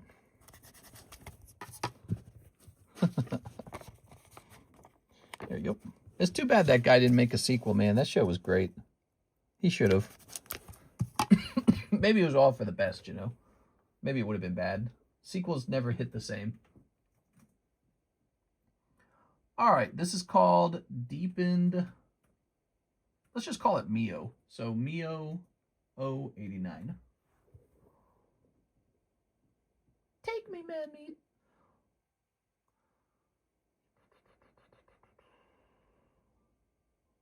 Wow, this is a $100 card, everybody. You hear that? So you can open up Sneaker Bunko Volume 2, pull this as a common card, and if it grades 10, it's $100. But, you know, the $100 isn't coming from the card. It's the fact that it is now a PSA 10. That's where the $100 is coming from. So you can go get the you know, the valueless, ungraded version of it, the peasant version of it for very cheap. But yeah, it does look like it sells. Look at this one. This one just sold for 80. That's wild. All right, so there's that. Iron Leaves, huh? Oh my lord, I gotta rewatch that movie now. Let's see. Where do you think I learned the song Whoa, Black Betty? Whoa, Black Betty, bam, bam, doon, doon, doon, doon, doon. I knew about the song. It's just that that show made it so much funnier. That's Tammy's theme song now. All right, I really like this card, and it looks like we're going to end up placing it into the Poke Shuffles. Yeah. Bark, bark. Whoa, Tammy. That's right. That song's an American classic. That's right. So that's 60, but it's not for sale. Don't try to buy it. It's going into the Poke Shuffles. It's one of the good pulls in the Poke Shuffles, because we got some exciting stuff in there, right? 1, 2, 3, 4, 5, 6, 7, 8, 9, 10, 11, 12.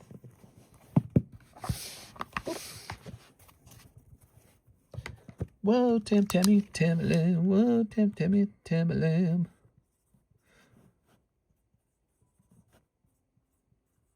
Iron Leaves. P10. That's a lot of nuts. I can imagine Tammy going wheel, wheel, wheel, wheel, wheel, wheel. I implore you to reconsider. Okay. All right. Here's, oops. I'm going to hit refresh on that. Refresh. And our music's too low. I turned the music down earlier. She says 3 Twilight Masquerades. Miss 6. 6! 3 of the Twilights? You got it. Oh, yeah. She's pulling Eevee. 1, 2, 3.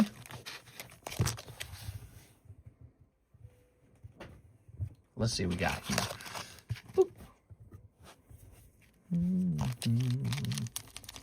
Snip number 1. Snip number 2. Good. Mister, what grade was the Detective Pikachu? He was a PSA 10. And I'm deciding we should hold him for a break. Luxio Froakie Ogerpon. Whoa, look at that Ogerpon. And here's Myena Crawdon Infernape. And here's Swirlix Infernape. Ooh. Ew, Ogerpon. Yuck. We represent the Ogerpon gang. The Ogerpon gang. The Ogerpon gang. Here we are.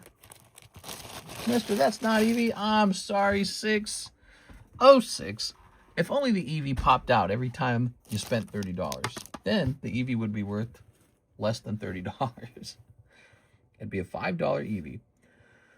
Here's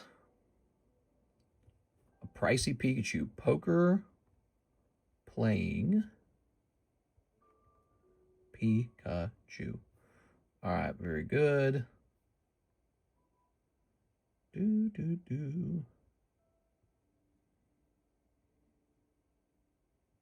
I'm a horny honey.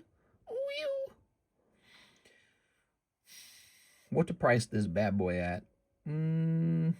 Oh, says him? I just found him. Okay, there's one for sale online for just shy of 700. Okay. All right. We'll make ours 650. So we'll have the cheaper one. So we have an Ace of Diamonds Pikachu Leaf Green. Wrong packs, Mister. Eevee didn't come out. Oh, let me go get you the right packs. Can't have that. Can't have the wrong packs getting opened. Pop 10.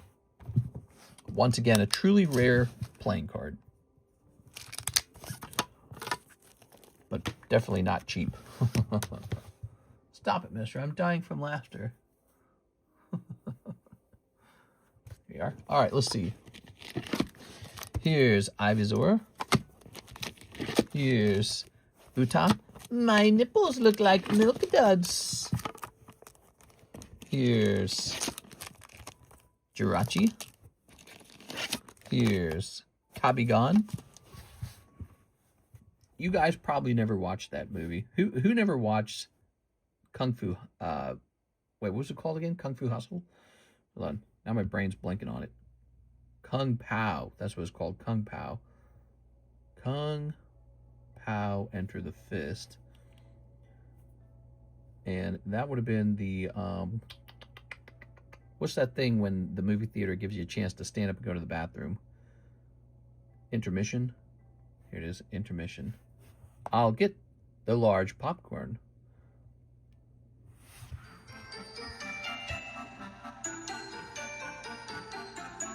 Go get some snacks. Perhaps a carbonated soda. I hope they have ices. I've chosen the large tub. My nipples look like milk duds. I've got some yellow liquid for your popcorn. And it's non-dairy. All right, there you go. So funny. So good. You're talking about top quality content right there, guys. When did that come out? In the 1990s? I mean, I feel like it's a pretty old show now. Pretty old movie. I've got some yellow liquid for your popcorn.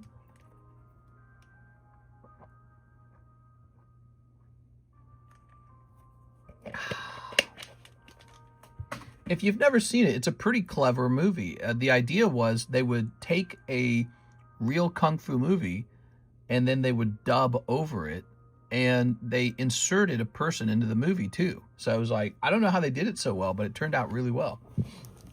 Yeah, they like added a person in, like green screened them in, and it just ended up being really stupid and really funny.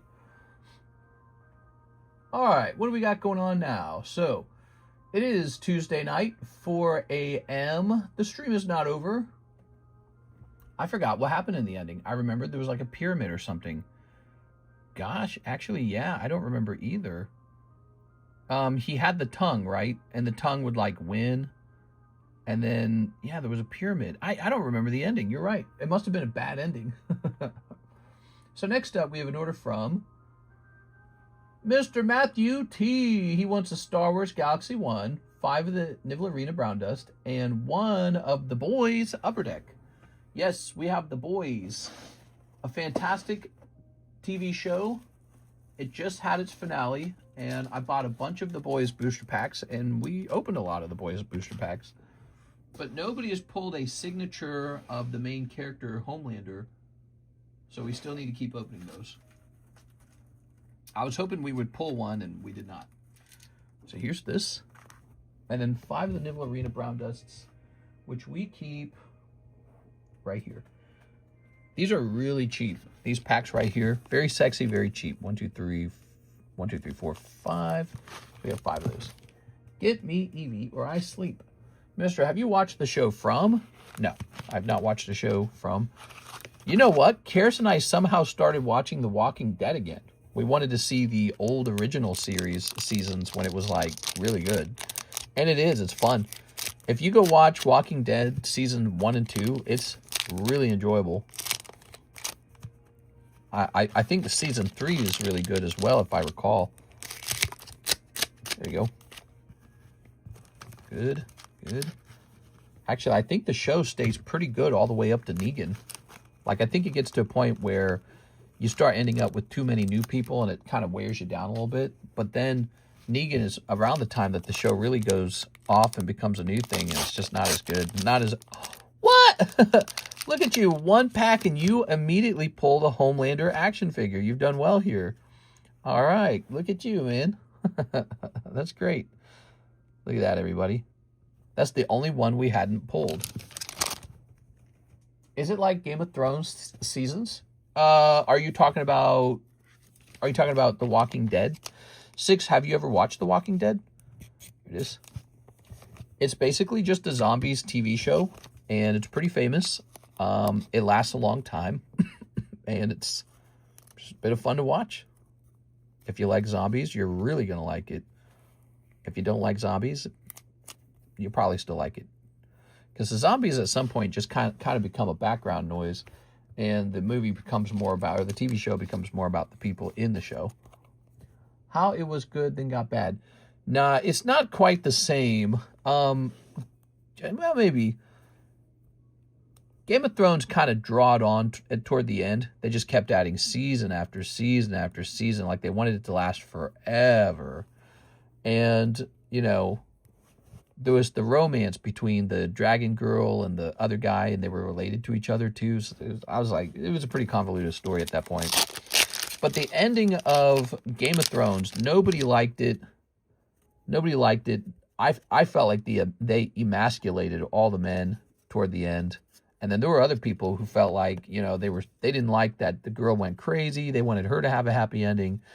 It was just so bad. So nobody liked the ending at all.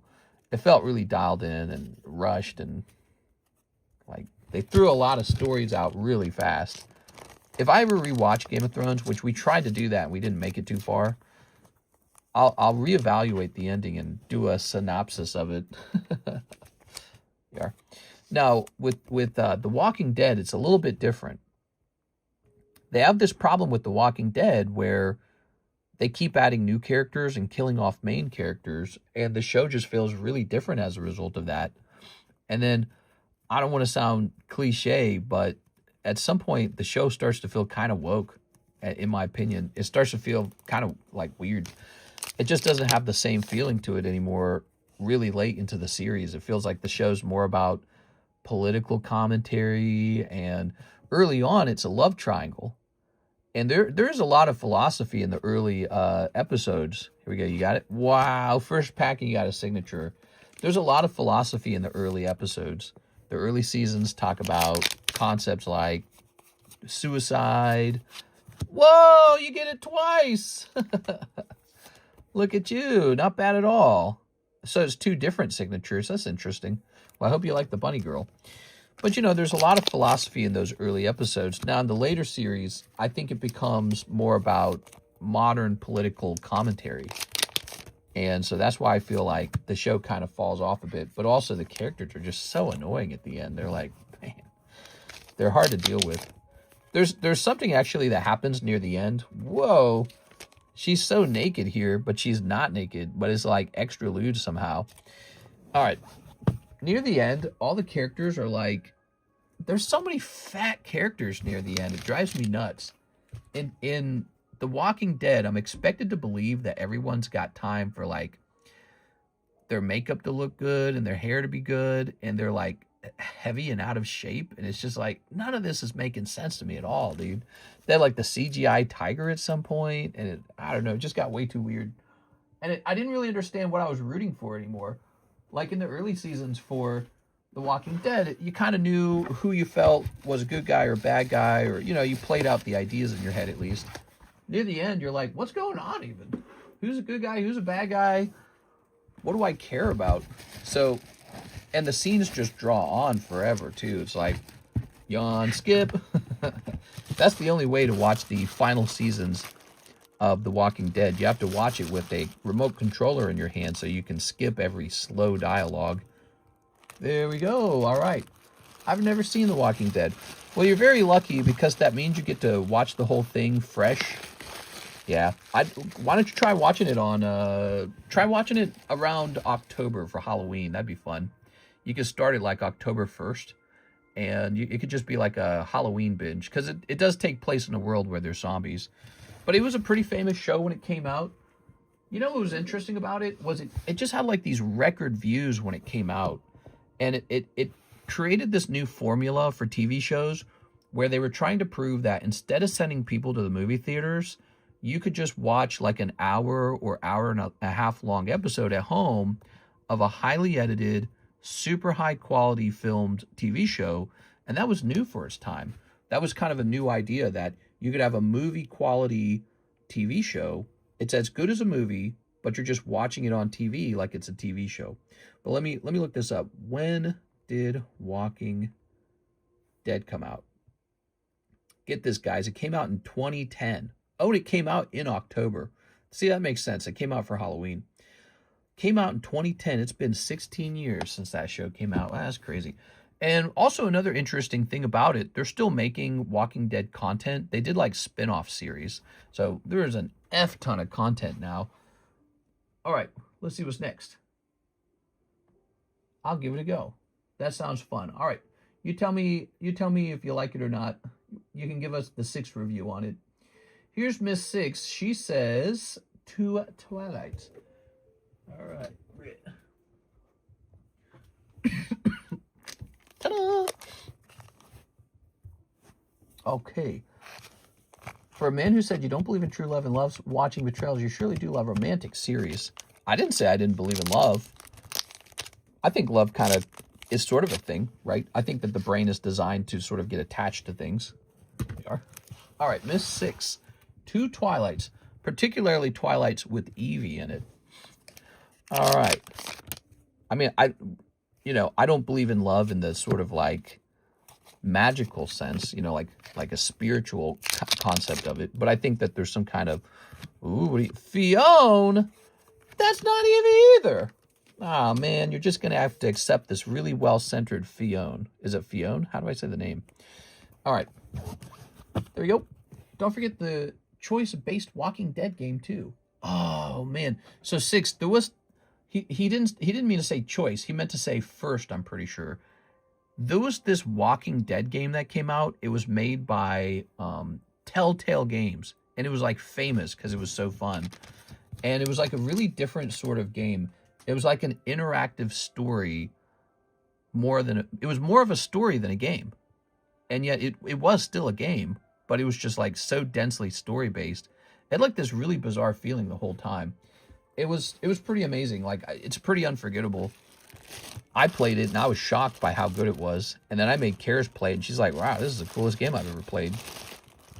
But then it's weird because they couldn't recreate the specialness of it. And then Telltale Games, I think, didn't they go bankrupt? Are they still in business? No, never heard of it. Oh, man. Yeah, the Walking Dead game by Telltale, Season 1, the very first one they released. It's ridiculous how fun it is. It's just, it really sucks you in. You feel like, I don't know, good games do that. They make you not want to stop playing. It's weird. I couldn't describe exactly why it was so good. It's like a mood or something. Like, it puts you into a mood. And it makes you want to know what happens next. Yes, I remember. What was her name again? Rue. I don't know. All right, so that's Miss 6. Here's Miss Cactuar Queen. Slab away the $325 PSA 9 Detective Pikachu in the 9s and lower Discord. All right, we can do that. So we're going to go looking for the PSA 9. I want Eevee, she says. 6. You can't have it. What do we got? So we are looking for... Let's zoom out here. Oops. What the hell? Zoom out here like that. We are looking for Detective Pikachu.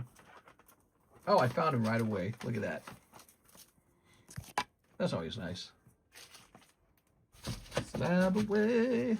Slab away. That train was a piece of crap. What train? Very nice. It's crazy how heavy the 9s box weighs, and it's just, the whole box is that heavy, one slab at a time. Like, it's crazy heavy. All right, Miss Cactuar Queen.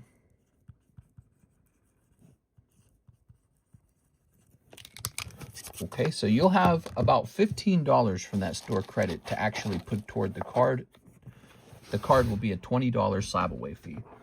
I really liked her story.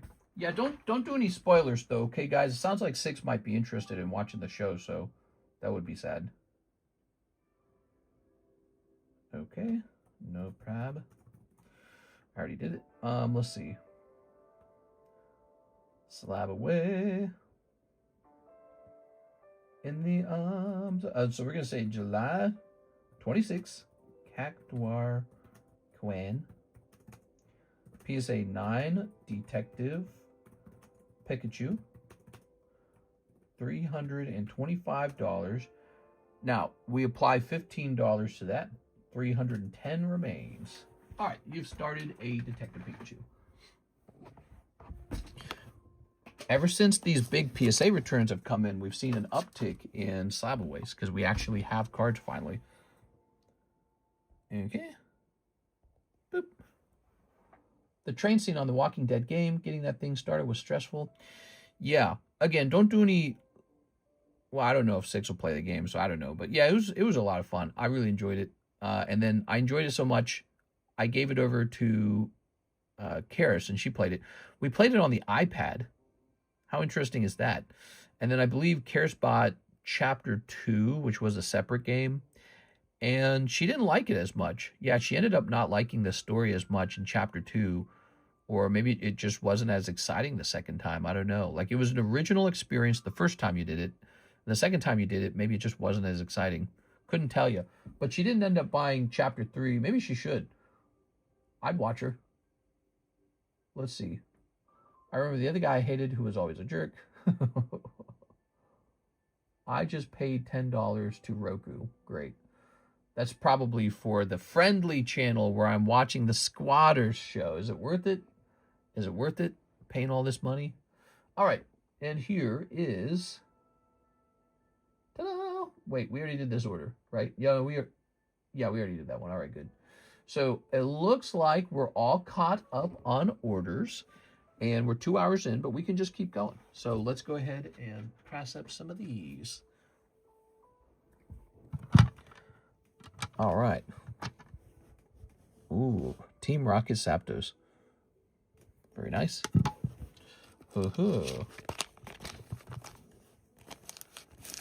Sliding that in there.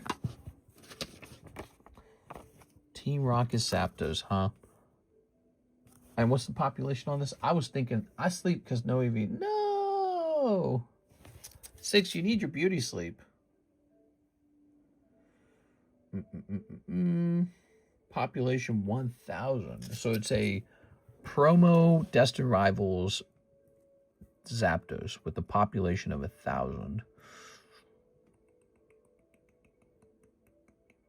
What do I think about this card?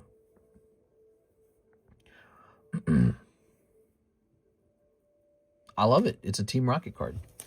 That's how I feel about it. So we're going to say reserve to next year. We'll see how this card performs over time. Some cards I don't want to sell. I just want to reserve them.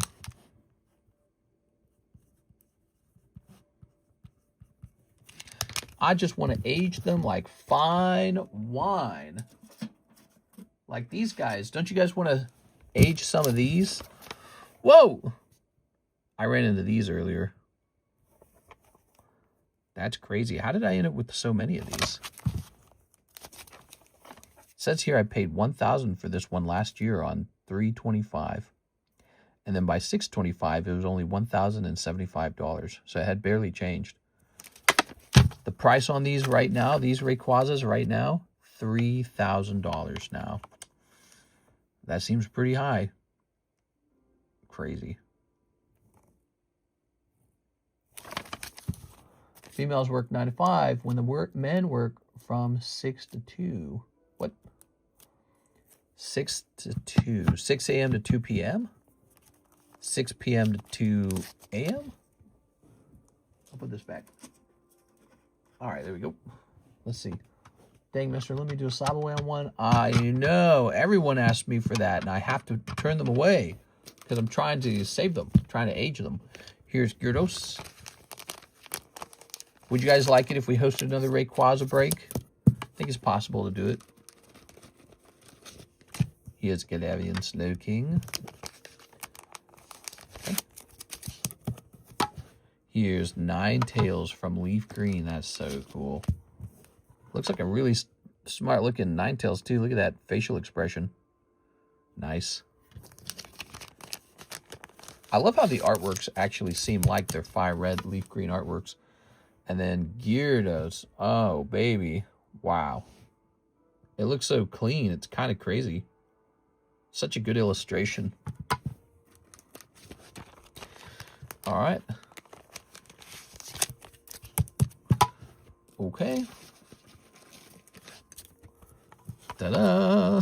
Gyarados and Magikarp. I could sell these together.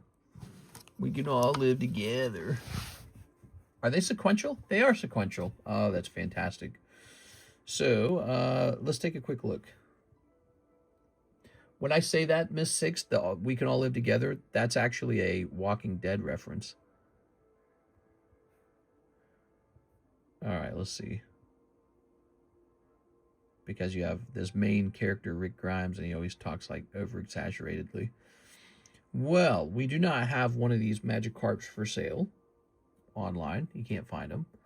So we'll compare them to the 1996 version. That version is $620. So, and then let's take a look at the Gyarados. Oops, Gyaradoa. No, Gyarados. As I have said before, I respect your knowledge and your time in the hobby. How would you view the PSA 10 prices versus CGC 10 prices these days? So we're seeing that the pristine CGC 10 prices are not keeping up with PSA pricing. Maybe part of that is because after PSA changed the, they kind of made it tougher to get a 10 after the 10 search began. Maybe people perceive that as sort of like a standard that's higher than CGC pristines. So like CGC pristines are supposed to be really rare and hard to get. But the truth is, I've seen examples of pristine 10s where, you know, you're surprised that it got a pristine 10. So I don't know. It's tricky. I do think CGC could improve their image. All they have to do is offer a buyback program. And in the buyback program, they should offer to eliminate cards that should have never graded CGC pristine 10. And then they just downgrade them and sell them back onto the market or something. So I think if they did something like that, that could be very clever, actually. All right, so look at this beautiful Gyarados. And here's a leaf green Gyarados for $300. So that makes pricing the Gyarados a little less complicated. So I think we'll do $600 on the Magikarp and $300 on the Gyarados. $600 and $300. So a total of $900 for both. Wow, that's not bad. Yeah, I personally, for me, I do not mind CGC 10s at all. I consider them good grades. Yes. But let's say you had a pristine 10 Southern Island Mew and a PSA 10 Southern Island Mew. Well, if you want to talk about values, I'm trusting the PSA 10 one to hold more value. So that's a pretty serious thing for CGC to have to try and resolve that. And I don't think they're going to. I just think it's going to kind of stay the way it is. So CGC might be looked at in a certain way, sort of like, well, you get a very good card. Because it's also not easy getting pristine 10s, okay? I mean, to be clear, because I've graded a lot of CGC cards, and they do not just hand that grade out. But, you know, it may be hard for them to overcome the perception that the PSA 10 is harder to acquire, or that, you know, there's too many CGC 10s that slip through that shouldn't have. You know, that kind of thing hurts your brand. It could also mean if you buy CGC pristine 10s kind of undervalued, and CGC ever does do something like a buyback program, like let's say their brand is perceived more favorably over time because of just them doing quality work, PSA messing up too many times, that kind of stuff. Well, it could mean you kind of got some of those CGC slabs at a bargain before people had the brand value go up in their mind. One thing I believe about CGC is that they're not going anywhere. CGC is definitely not going anywhere. Right now, they're the second largest grading company, so they are actually in demand more than Beckett, more than SGC, and it's by a wide margin, too. So CGC is pretty popular, actually. The other thing is they're a famous comic book grading company, and then originally they're the most famous coin grading company. They're just not going anywhere. They've been around for a long time, and they understand grading. So, you know, there's going to be cards where philosophically you might disagree with the grade they handed out, or you may start to perceive, you know, like PSA's the better deal, or PSA's, you know, not going to allow some sort of like Southern Island Mew through that's not supposed to go through. But it's funny, I say that out loud, and I have a Southern Island Mew, and it is strange that it went through. Hold on, let me show you. So Southern Island Mew is famously very difficult to grade. Let me see if I can find it. I got too many cards over here. Yeah, so Southern Island Mew is famously very difficult to grade, right? Well, mine was graded a long time ago. See the 2.5 on it? And so obviously that was a really long time ago. Well, if you just kind of zoom in. Can I zoom in? What can we do here? All right, so if we just kind of zoom in, well, there's a print line right here, running right here. They still gave that a 10, but yeah, it's a print line. And like I told you guys, they said in a message, they said if they determine that my card doesn't deserve to have a 10, they have the right to downgrade it.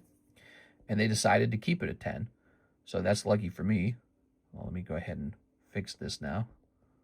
But, you know, I would call it a weak 10 or an old cert. That's a good way to describe it. But it's still going to be only one of 20 10s, and that's just how it works. So will people pay for this? Oh, yeah. Because there's so many cards out there like this. So I don't understand why PSA is sort of given this pass when it comes to their grading standard. You run into many examples of PSA 10s that are just sort of like not that good. You run into it over and over and over again. Even for special cards like this one, you run into that. And then if CGC does it, they're just like held to like a higher standard. It's like a double standard. It's like, well, PSA, they get by. If they do a bunch of bad grades, they get the pass. But if CGC does it, it's proof that they're bad. Proof that they're no good. And therefore, you shouldn't value it as much. And so for me, I've always understood that with CGC versus PSA. So for me, I do get really philosophical about it all. And, you know, so if I ever see a good CGC pristine 10 and the card looks pretty decent and it's cheaper than the PSA 10, why not? Same with Tag, same with Beckett, you know, Beckett 9.5s. I'm very open-minded. And I think that that's a critical skill in the hobby, is to be open-minded, because the opportunities do not occur with the card that everyone's trying to buy at the same time. It just doesn't occur there. The opportunities occur with the weird cards that nobody's paying any attention to. That's the truth, right? Like if you go buy the card everyone thinks is the best card, the problem is that doesn't tend to, you're already buying it at its ceiling. So it's at its ceiling. It's at its top price, especially in a bull market, right? So if you buy it in a bear market, that's one thing. But no matter what, you're buying it at its ceiling. But if you buy a card that nobody's thinking about, no one's talking about, it does way better over time because nobody was thinking about it. Well, it's the same way with card grading, I assume. I assume that there's a lot of opportunities out there with SGC 10s, CGC 10, Tag 10, Beckett 9.5s. Right? Beckett 9.5s are hard to acquire. Those are supposed to be gem mint equivalents. And people just treat them like they're crap. And then you have to go regrade them, of course, and maybe sometimes they don't come back 10. So that's the scary part. But yeah, I mean, BGS 9.5s are pretty strong, actually. And man, it's tough. All right, so this is a 900. And it's 2 cards. Magikarp on the back, Gyarados on the front. You get both of them. And you'll see it's 4 and 5. All right. But, you know, it works the same way in the stock market. It works the same way in the real estate market. It works. It's all about, you know, you really, all of the world is trying to acquire stuff that is scarce and desirable. And when people have properly calculated the value of a thing, there's no way to make money on it because it's already been properly evaluated. The truth is a lot of the money making occurs when something's been improperly evaluated, whether it's been overpriced or underpriced. But you're looking for stuff that people kind of ignored. It flew under the radar. Like, look at this. Look at this. What am I doing here? Why are we breaking Crimson Invasion? Why not just go straight to Evolving Skies? Because Evolving Skies has like Umbreon VMAX in it, right? Well, because if we did Evolving Skies, I'd have to charge you guys like $95 a pack from a fresh box. And then that box would open, and we probably wouldn't pull Umbreon or Rayquaza VMAX. That's just the truth. So you guys would pay $100 to get into that box, and it'd just be this really rough ride. Over here, we might actually pull like 4 of the non-holo Chibi Pikachus, and we see them selling for like 600. It's just a card no one's talking about. You don't think about that card. You think about Rayquaza.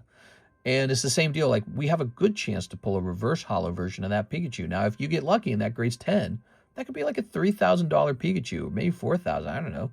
It could be really expensive, maybe $2,000.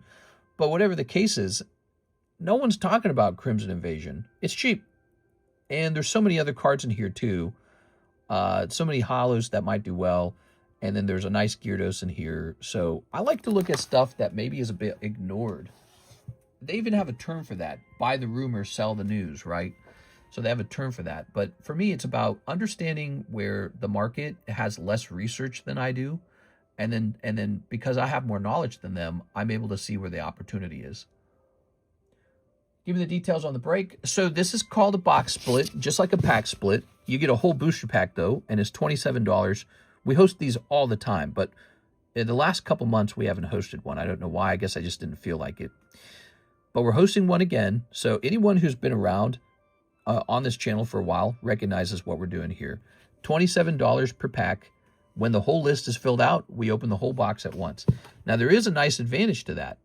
The advantage is no one gets to like search or snipe the box, right? Like when you buy packs 1 or 2 at a time from the channel, someone else might have already pulled the hit out. That's the truth. Somebody might have searched it for it. So you don't know what's come out. You don't know if it's a hot box, a cold box. But what's cool about a box break, it's always a completely filled box, and you have an equal chance to everyone else to actually pull the chase card. So, but that's Crimson Invasion, and excuse me. That's Crimson Invasion. It's from Sun and Moon. It's very old, and I'm looking forward to that one. Can you buy more than one spot? Oh, yeah, you can buy like 10 spots, 15 spots, as many as you want. You can buy the whole box out, and then we'll do a whole box break just for you. So there's no limit to the number of spots, but most people don't do that. Most people buy like 1 to 5 spots. There you are.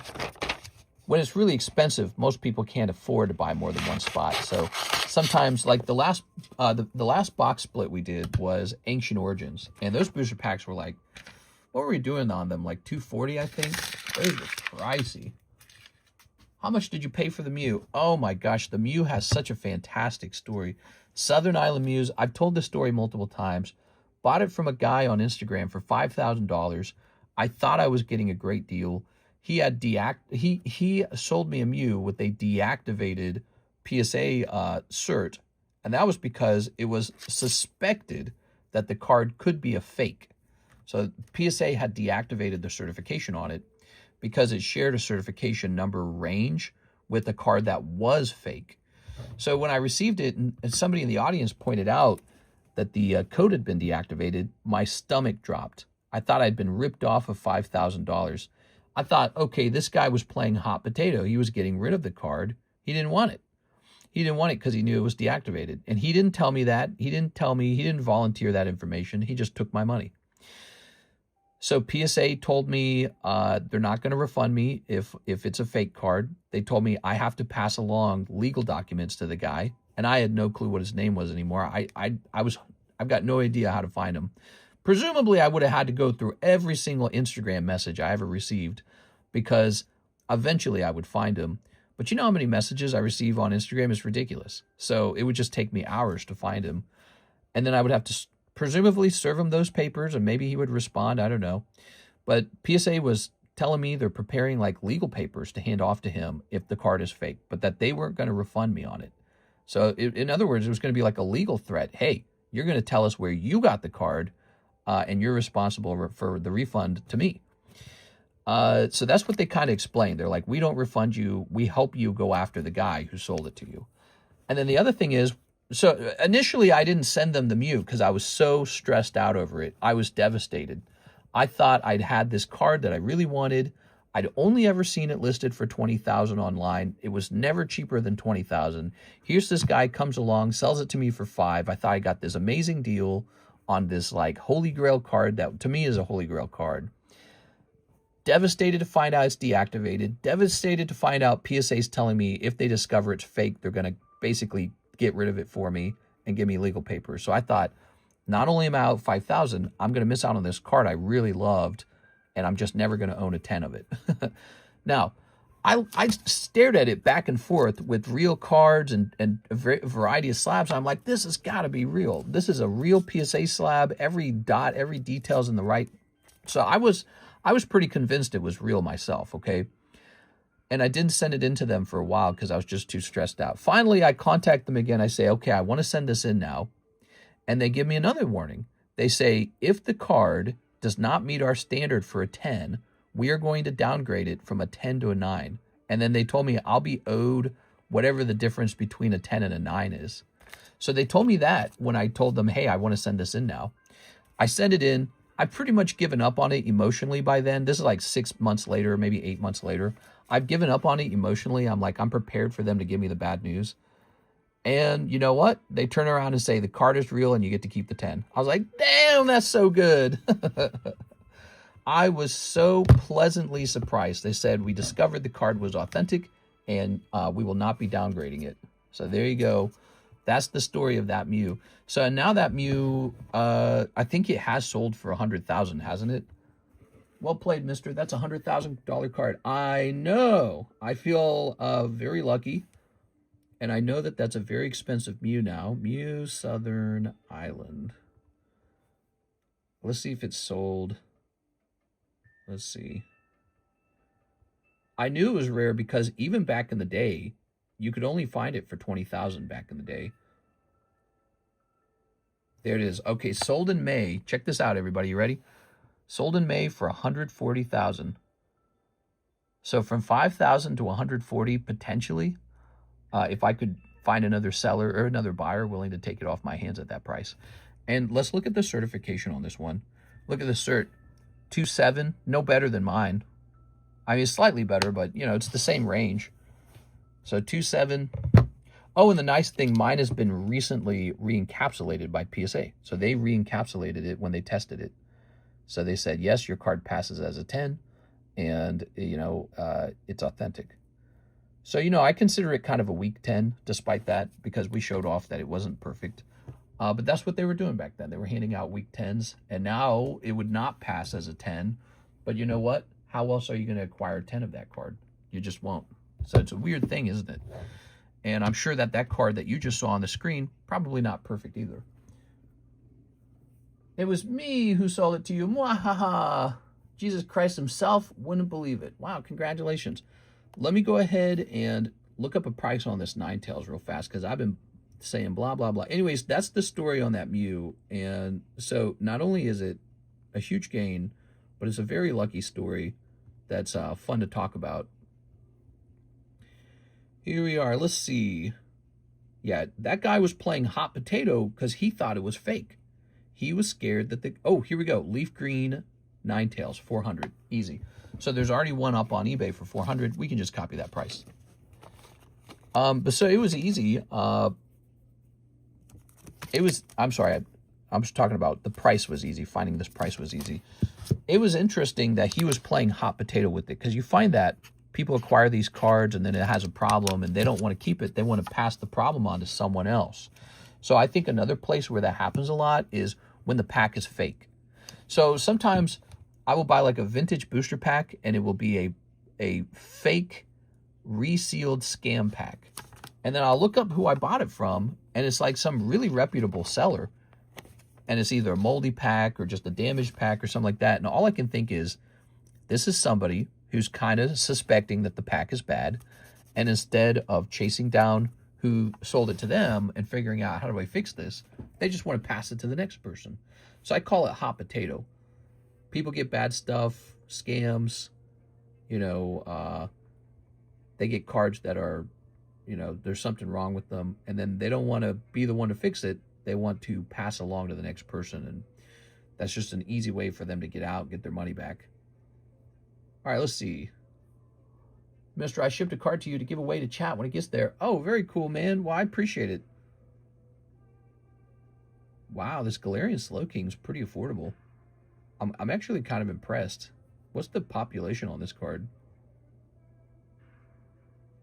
Population 3,300. That's not even that many. Galarian Slowking, huh? Could this be a flying under the radar kind of card? This is a Komiya drawing. What do you guys think of this card?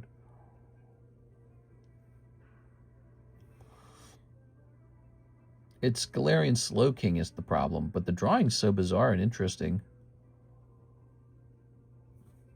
Let's see. Is that guy still fighting with them over that card? It's a good thing they didn't damage it like the Lenticular Deoxys. Yeah, that's a pretty bad day for PSA as well, if you think about it. They just destroyed so much money. No, it's that's shocking. I guess they could have done that to the Mew. How many cards do you think that they break open and re-encapsulate per year? You think it's 1 million? Like how many? I don't know how many they actually go through, but it's got to be a lot, right? And so then they must occasionally make a mistake. It happens. It's going to happen. Like it's not a perfect science. Opening cards up, they're very delicate when you open them up. Anything could happen, and mostly nothing happens. So they do a very good job most of the time. But you know, that time it did, and it was just too bad, wasn't it? I think it was a very bad PR that they didn't offer him more money.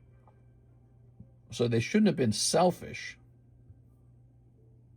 That was a mistake to be that selfish. Cracking a slab is serious work. That's what I'm saying. Like it's tricky.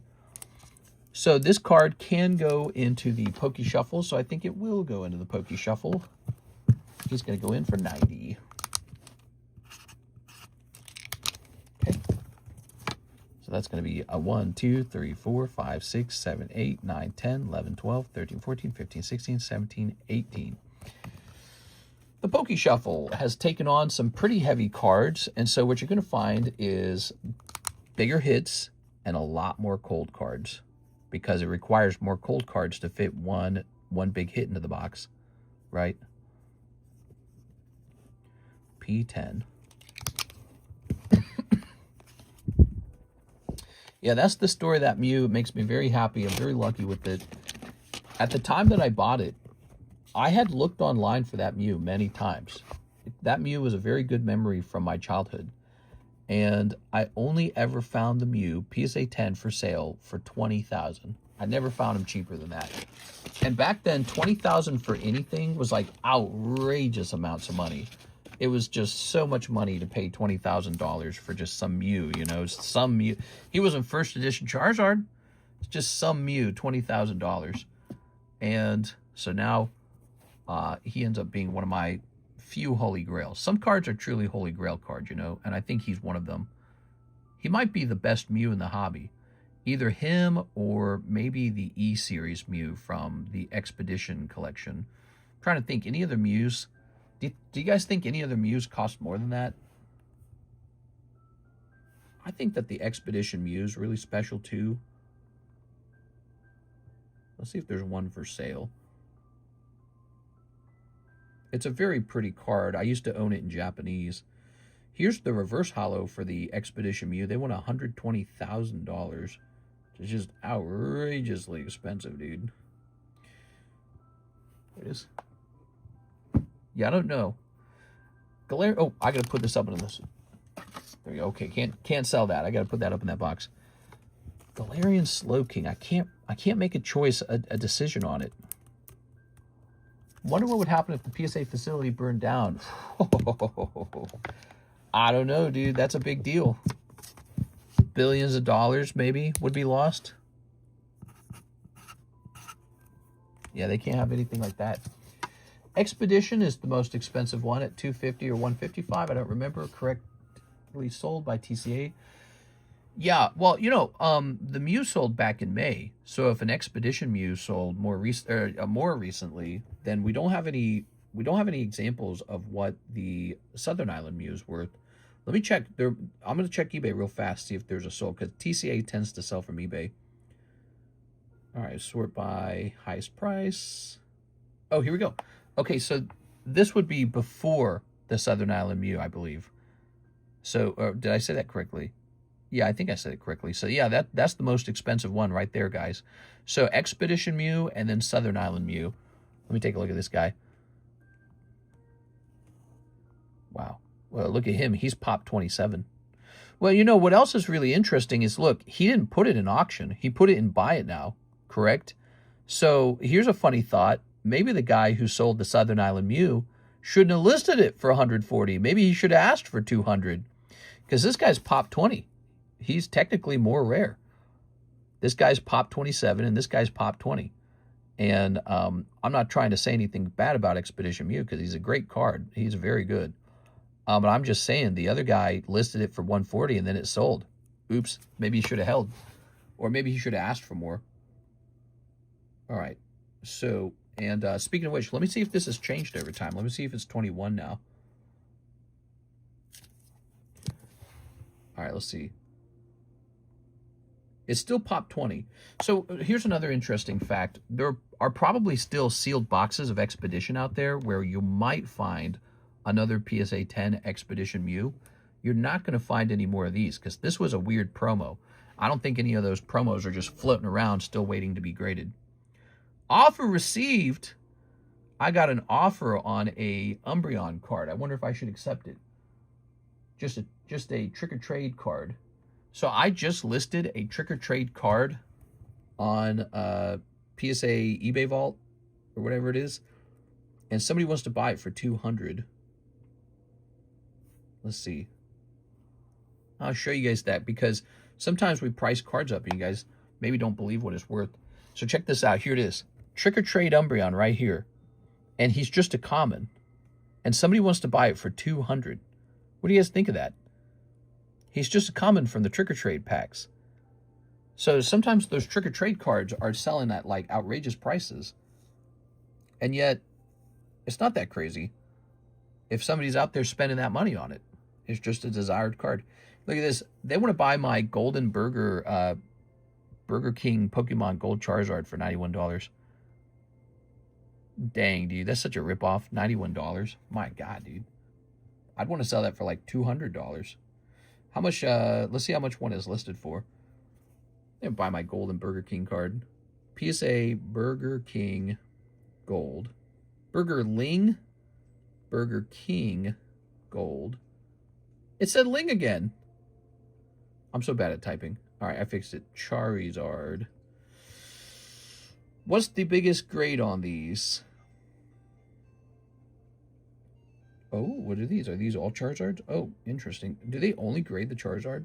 So you can get the Charizard 9 for 3,500, huh? Wow. I wonder if they'll ever grade a 10. Oh, wait, here's a PSA 9 for 2,900, 2,200. Okay. Ah, here we go. Here's a PSA 9 for 2,000. I think that's it. That's the cheapest one. So there's a PSA 10 for 2,000. And then the PSA 7. So there are quite a few of these Burger King cards for sale. What do you think? A 2,000 for a PSA 9? I bet you if somebody got a PSA 10 of this card, it'd be outrageously expensive. But here we go. So the 7, the cheapest 7 on eBay is 180. And then they offered me, what, 90? So half of that? They're asking half? Dang, dude. Apparently I should be asking you guys for half. I just can't believe that's a collector. That's mostly likely just a business who wants to put it into a mystery pack or something, but I can't be wrong. Oh, the Umbreon, right? You'd be surprised, man. You'd be surprised. You'd be surprised. People buy what they want, and it's a good-looking Umbreon. And guess what? It takes money and time to grade with PSA. So how much is someone willing to part with to get a nice PSA 10 of what they actually want? They might actually part with a lot of money for it. Oh, here's another one of those Zapdoses.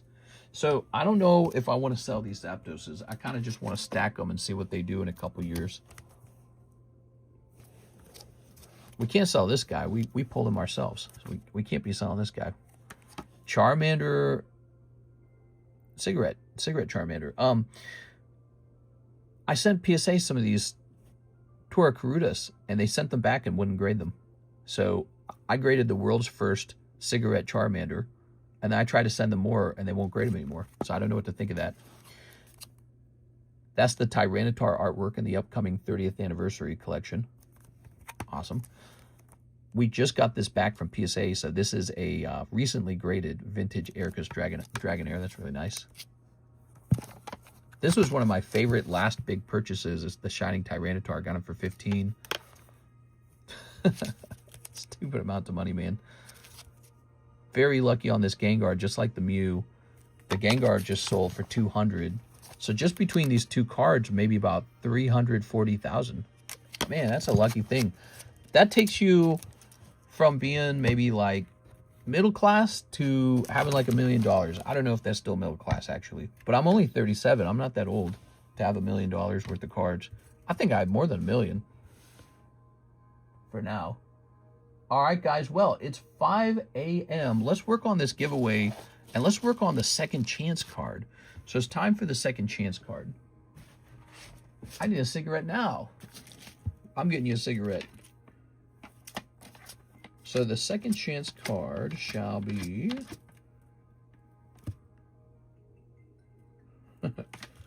well, let's see. In California, $100,000 salary is considered low income. Damn, dude, that's crazy.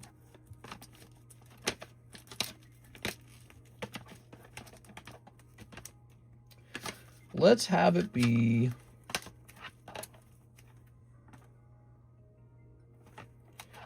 I like this Juggernaut card.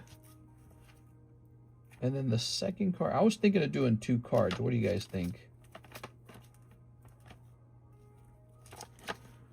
Let's see. Me. I make 40K FML.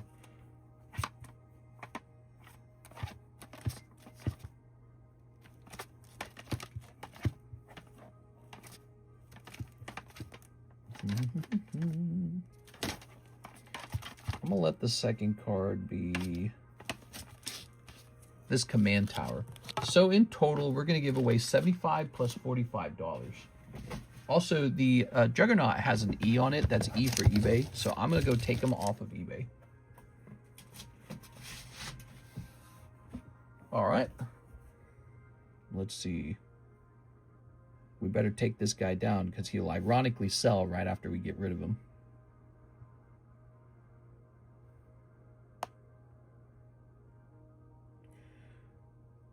Marvel, maybe?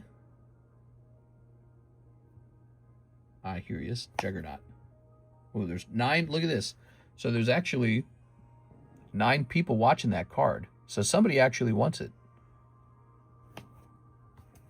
It could be worth more than $75. We're going to go ahead and choose to end the listing.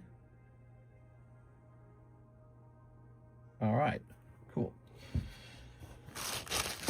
So we'll hand out 2 cards. The first person whose name gets pulled will be Command Tower, and the second name will be Juggernaut. This is called the second chance, what would you call it, break, giveaway?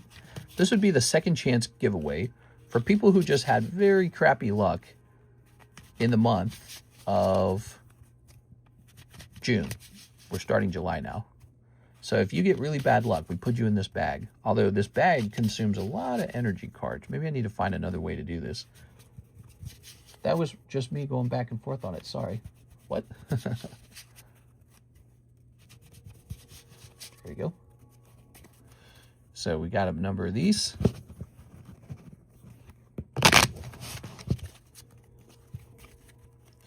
All right, and we'll do this 1, 2, 3, 1, 2, 3, 1, 2, 3.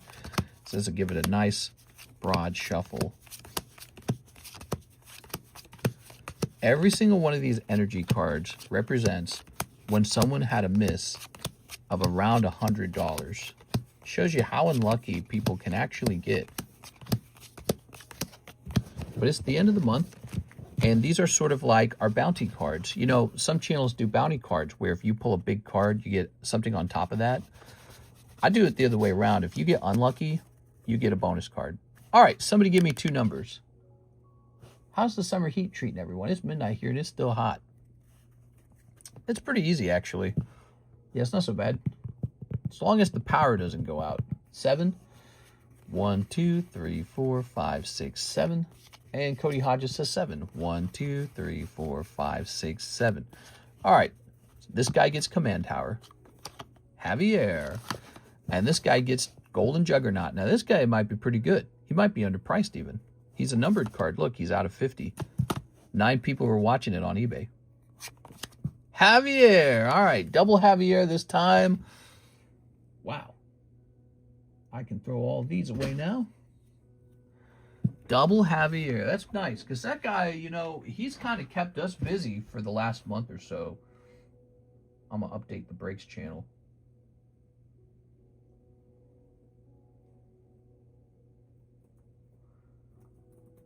Javier pulls both second chance slabs. A lot of people made it into the second chance bag, but I think Javier made it in there a lot because he had some, well, he just had a lot of big orders and he had some misses. Here we are. All right. Which tends to happen.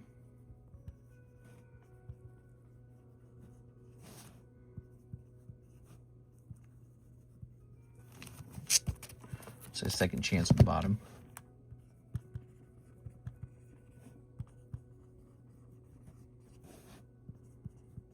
All right, hope he enjoys this. I got me those fans that you're supposed to use for the floor so it can dry, but it works as good as a regular fan. Yeah, I know what you're talking about. Yeah, for like drying maybe like a spill or something. Here we are. Well, I bet that feels really good if you're actually laying on the floor. You have major air flowing. Mistress, the Japanese booster box break still active. Japanese booster box break. What is he referring to? Does anyone know? Japanese booster box break. I can't think of what you're talking about. We have a new box split for Crimson Invasion, $27 per pack. I hope people will jump in there soon. Tonight's been a pretty good night. We saw a lot of breaks finish. We started one brand new break. So we have this new Bowser break. He's a pretty fancy card. He's from 2015. He shouldn't have a high population. It's a 4-way, like 30 bucks. Oh, I forgot about that. We better be showing that off. Let me show that off right now. Good job reminding me on it. So this card is population 8, by the way. That's nothing. So pop 8 Bowser right there. Probably mostly all of them graded by me. Ta-da! All right. So what you're looking at is a 4-way gym break, and it's for a vintage, not vintage, it's for a Scarlet Violet era Japanese booster box where you might pull a really fancy Gardevoir out of here, okay? So that's what's going on with that. We need 2 more people. Beatrice and Jeff are in here, and it's only $30, but you only have a 1 in 4 odds. I think the most interesting thing we can see forward with PSA is the clean card peoples are getting 10s on degrading over time inside the slab. Yeah, cleaning cards, it's a very interesting subject. If you're able to alter a card with virtually no way to detect that it's been altered, does it deserve a 10? Perhaps it does. Like, what if your child puts a big fingerprint on a card and you find a way to very gently remove that fingerprint? Have you altered the card or have you simply repaired it? Now, what's really interesting is their repair techniques are getting so advanced. They managed to remove, like, you know, dings and dents and creases, and they do it with all kinds of fancy machines now. And it's worthwhile to do it because if they can take a 9 and turn it into a 10, I mean, depending on what card we're talking about here, you're talking about a lot of money. They're not filling in white dots. Now, that would be altering for sure because you're adding something to the card. But let's say the card just has, like, I don't know, like a dent in it. And they're able to use their humidifiers and all their tricks to just sort of get the dent out. Is it an altered card? That's a really tough question. I've seen and done myself remove large creases. I don't know if that goes away over time, but currently you can't see the crease was over there. I feel like putting a fingerprint on a card can be called altering it as well. Does anyone else want to go in? Said Mr. Don Twinleaf. What time is it, by the way? 5:03. We still got time. We got about 20 minutes left if anyone wants to finish this off. But yeah, so the subject of card altering is a big one because we don't want altered cards. But I myself have removed like a lip from a card just by taking the edge of a Sharpie marker and just doing this. You push the edge down. So, you know, cards have this issue on them where they develop lips after the card's been sliced by a machine. and the machine's not sharp enough or the cardboard's soft enough that a lip forms. And then you can take a marker and manually push the lip back down, and now you're going to get a better grade. You might have gone from a 9 to a 10. Have I cheated? Have I altered the card? Or have I repaired it? And if they can't detect it, how will they ever know? You know, like, how are they ever going to catch me anyways? So it's really, it's a very interesting subject, and it might end up inflating some PSA 10 numbers ultimately, but will it really, you know, like, are we going to see more PSA 10 Southern Island Mews? Probably not. Are we going to see more first edition base set Charizards going from a 9 to a 10? Probably not. So I think that you could see a couple numbers inflate from card cleaning that otherwise would have been 9s and 8s and 7s and 6s, but it might not be that much. What's up, Mr. Mad Boy? Chester, cheater. All right. What a nice stream, guys. It's been a lot of fun. I hope you guys have been having a nice night, too. The big news has been that we've got this brand new set, Magic the Gathering Collector Booster Box, in the menu now. And we've been pricing up these PSA slabs. We're actually almost done. I've got a return coming back. It's only my cards this time. It's Karis's submission. So we basically submitted stuff that she was interested in. And so you're going to see some Pokemon, a couple Pokemon cards, not too much. You're going to see some Pokemon cards. You're going to see some anime cards that are not Pokemon because she likes all these other animes. Like, I think she opened some Bleach. She opened up a lot of Chainsaw Man. So she got a whole case of Chainsaw Man to herself and opened the whole thing. And it was like I don't remember how much we paid for the case, but it was pricey. She ended up pulling 3 signatures, and they were none of the signatures she wanted. So that's coming back. Yeah, there's a couple cool ones in there. Here's Totodile. Here's Dragonair. Here's Ampharos. And sadly, here's this Joker Deoxys got a 9, huh? Damn, dude. That sucks. That just sucks. Wish it had gotten a 10 so bad. Look how cool that looks. It's an amazing looking card. Ampharos, Dragonair 8, huh? Why do I even bother with these? These never grade 10. The die cuts, they're so impossible to actually grade 10, but I don't know. You got to try. This is the Alter Police. You are in direct violation of card altering. How do you plead? Oh, I'm so sorry. All right. Oh, and I got to price this guy too, don't I? This Quest Sticker Squirtle. Graded it one time and it was a 6. Graded a second time and it was a 9. What do you think of that, huh? Ridiculous. But the only reason I regraded it is because I looked at it and said, this ain't no 6. I knew it wasn't a 6 when I looked at it.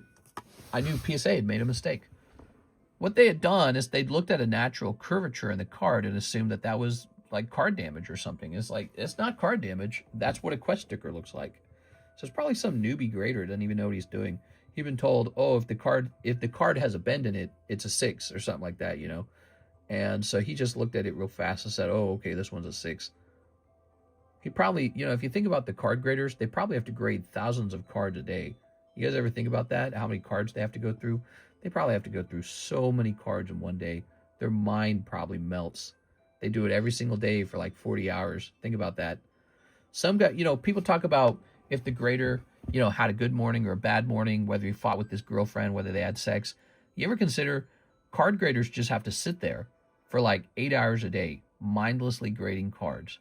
And then they do that for years. You ever think about how mind-melting that is? No wonder there's mistakes. Like, even if you just sent the same card to the same grader instead of his buddy or, like, you know, the 3,000 other graders, even if you just sent it to the same guy, he would probably grade it differently each time because he's so tired of grading cards. How are you able to do something like that and do it so consistently? Rough math with employees and throughout, PSA bring each card to under 10 seconds that they look at it. Yeah, exactly. So they have to get it done super duper duper fast. And so because they're trying to make money. And so if you ever feel unconfident about the grade on your card, like they were too harsh on it, give it another shot. And the criticism, please submit again, that's a fair criticism. You paid a lot of money for it to go in the first time. And then some grader was especially angry that time, or they're especially critical, and they just said, all right, well, everything's getting a 9. Nothing's a 10. So it's a really bad problem. Well, guys, I think now's a good time to wrap up. It is, after all, Tuesday. It's 5 a.m. in the morning. I'm going to hop off here, guys. Oh, but before I go, why don't we give away some spots on the Mark giveaway card? So here's the Mark giveaway card. And let's get some spots in here, because Mr. Mark was generous enough to give this card away. Thanks, Mark. All right. So type in Mark. Let's get Mark's name up here. Let's see. I'll have plus 80 hours by the time I finish work today. This is the Mark giveaway. It's almost done. It could finish tonight, I suppose. Yeah, it's probably a pretty rough job for those workers. AOG.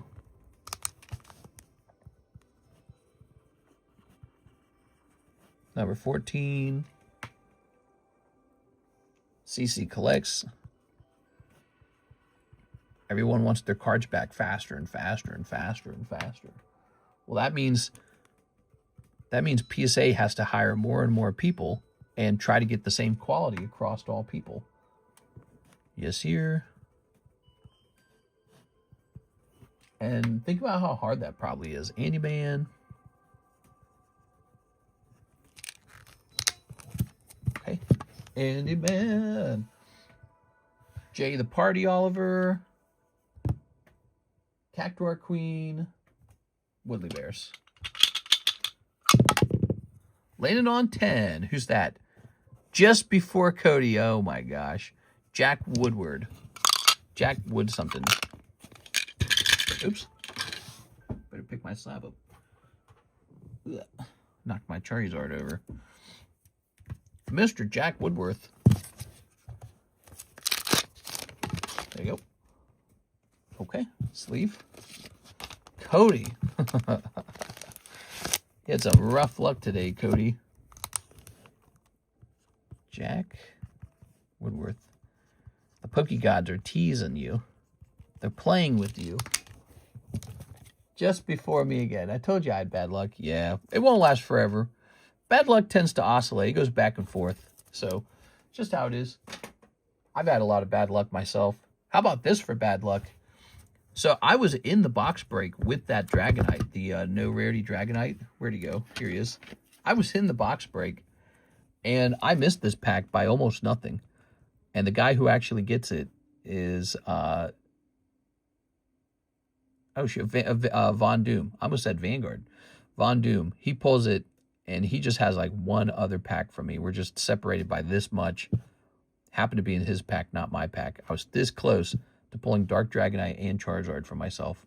So not only do I not get the Dark Charizard, which I would have kept as a keepsake, but the Dark Dragonite, I end up having to pay $16,000 to get it back from him. $16,000. You know, that was more expensive than the box itself. I paid more than the booster box to buy the Dark Dragonite. Rough. So, yeah, that's luck. All right, guys, I had a lot of fun. If anyone needs a job, PSA is currently hiring. I bet you a lot of those companies are hiring. CGC is probably hiring. Tag's probably hiring. Yeah, if you guys have a passion for cards, and I know you guys do, you should pack your bags and go to wherever those card companies are and just beg them to hire you. Be like, hire me, hire me, hire me. So there's probably a lot of opportunity right now with card grading companies. All right, guys, I'm hopping off. I had a lot of fun. That was the Tuesday stream. I'll be back on for the Wednesday stream. See you later, everybody.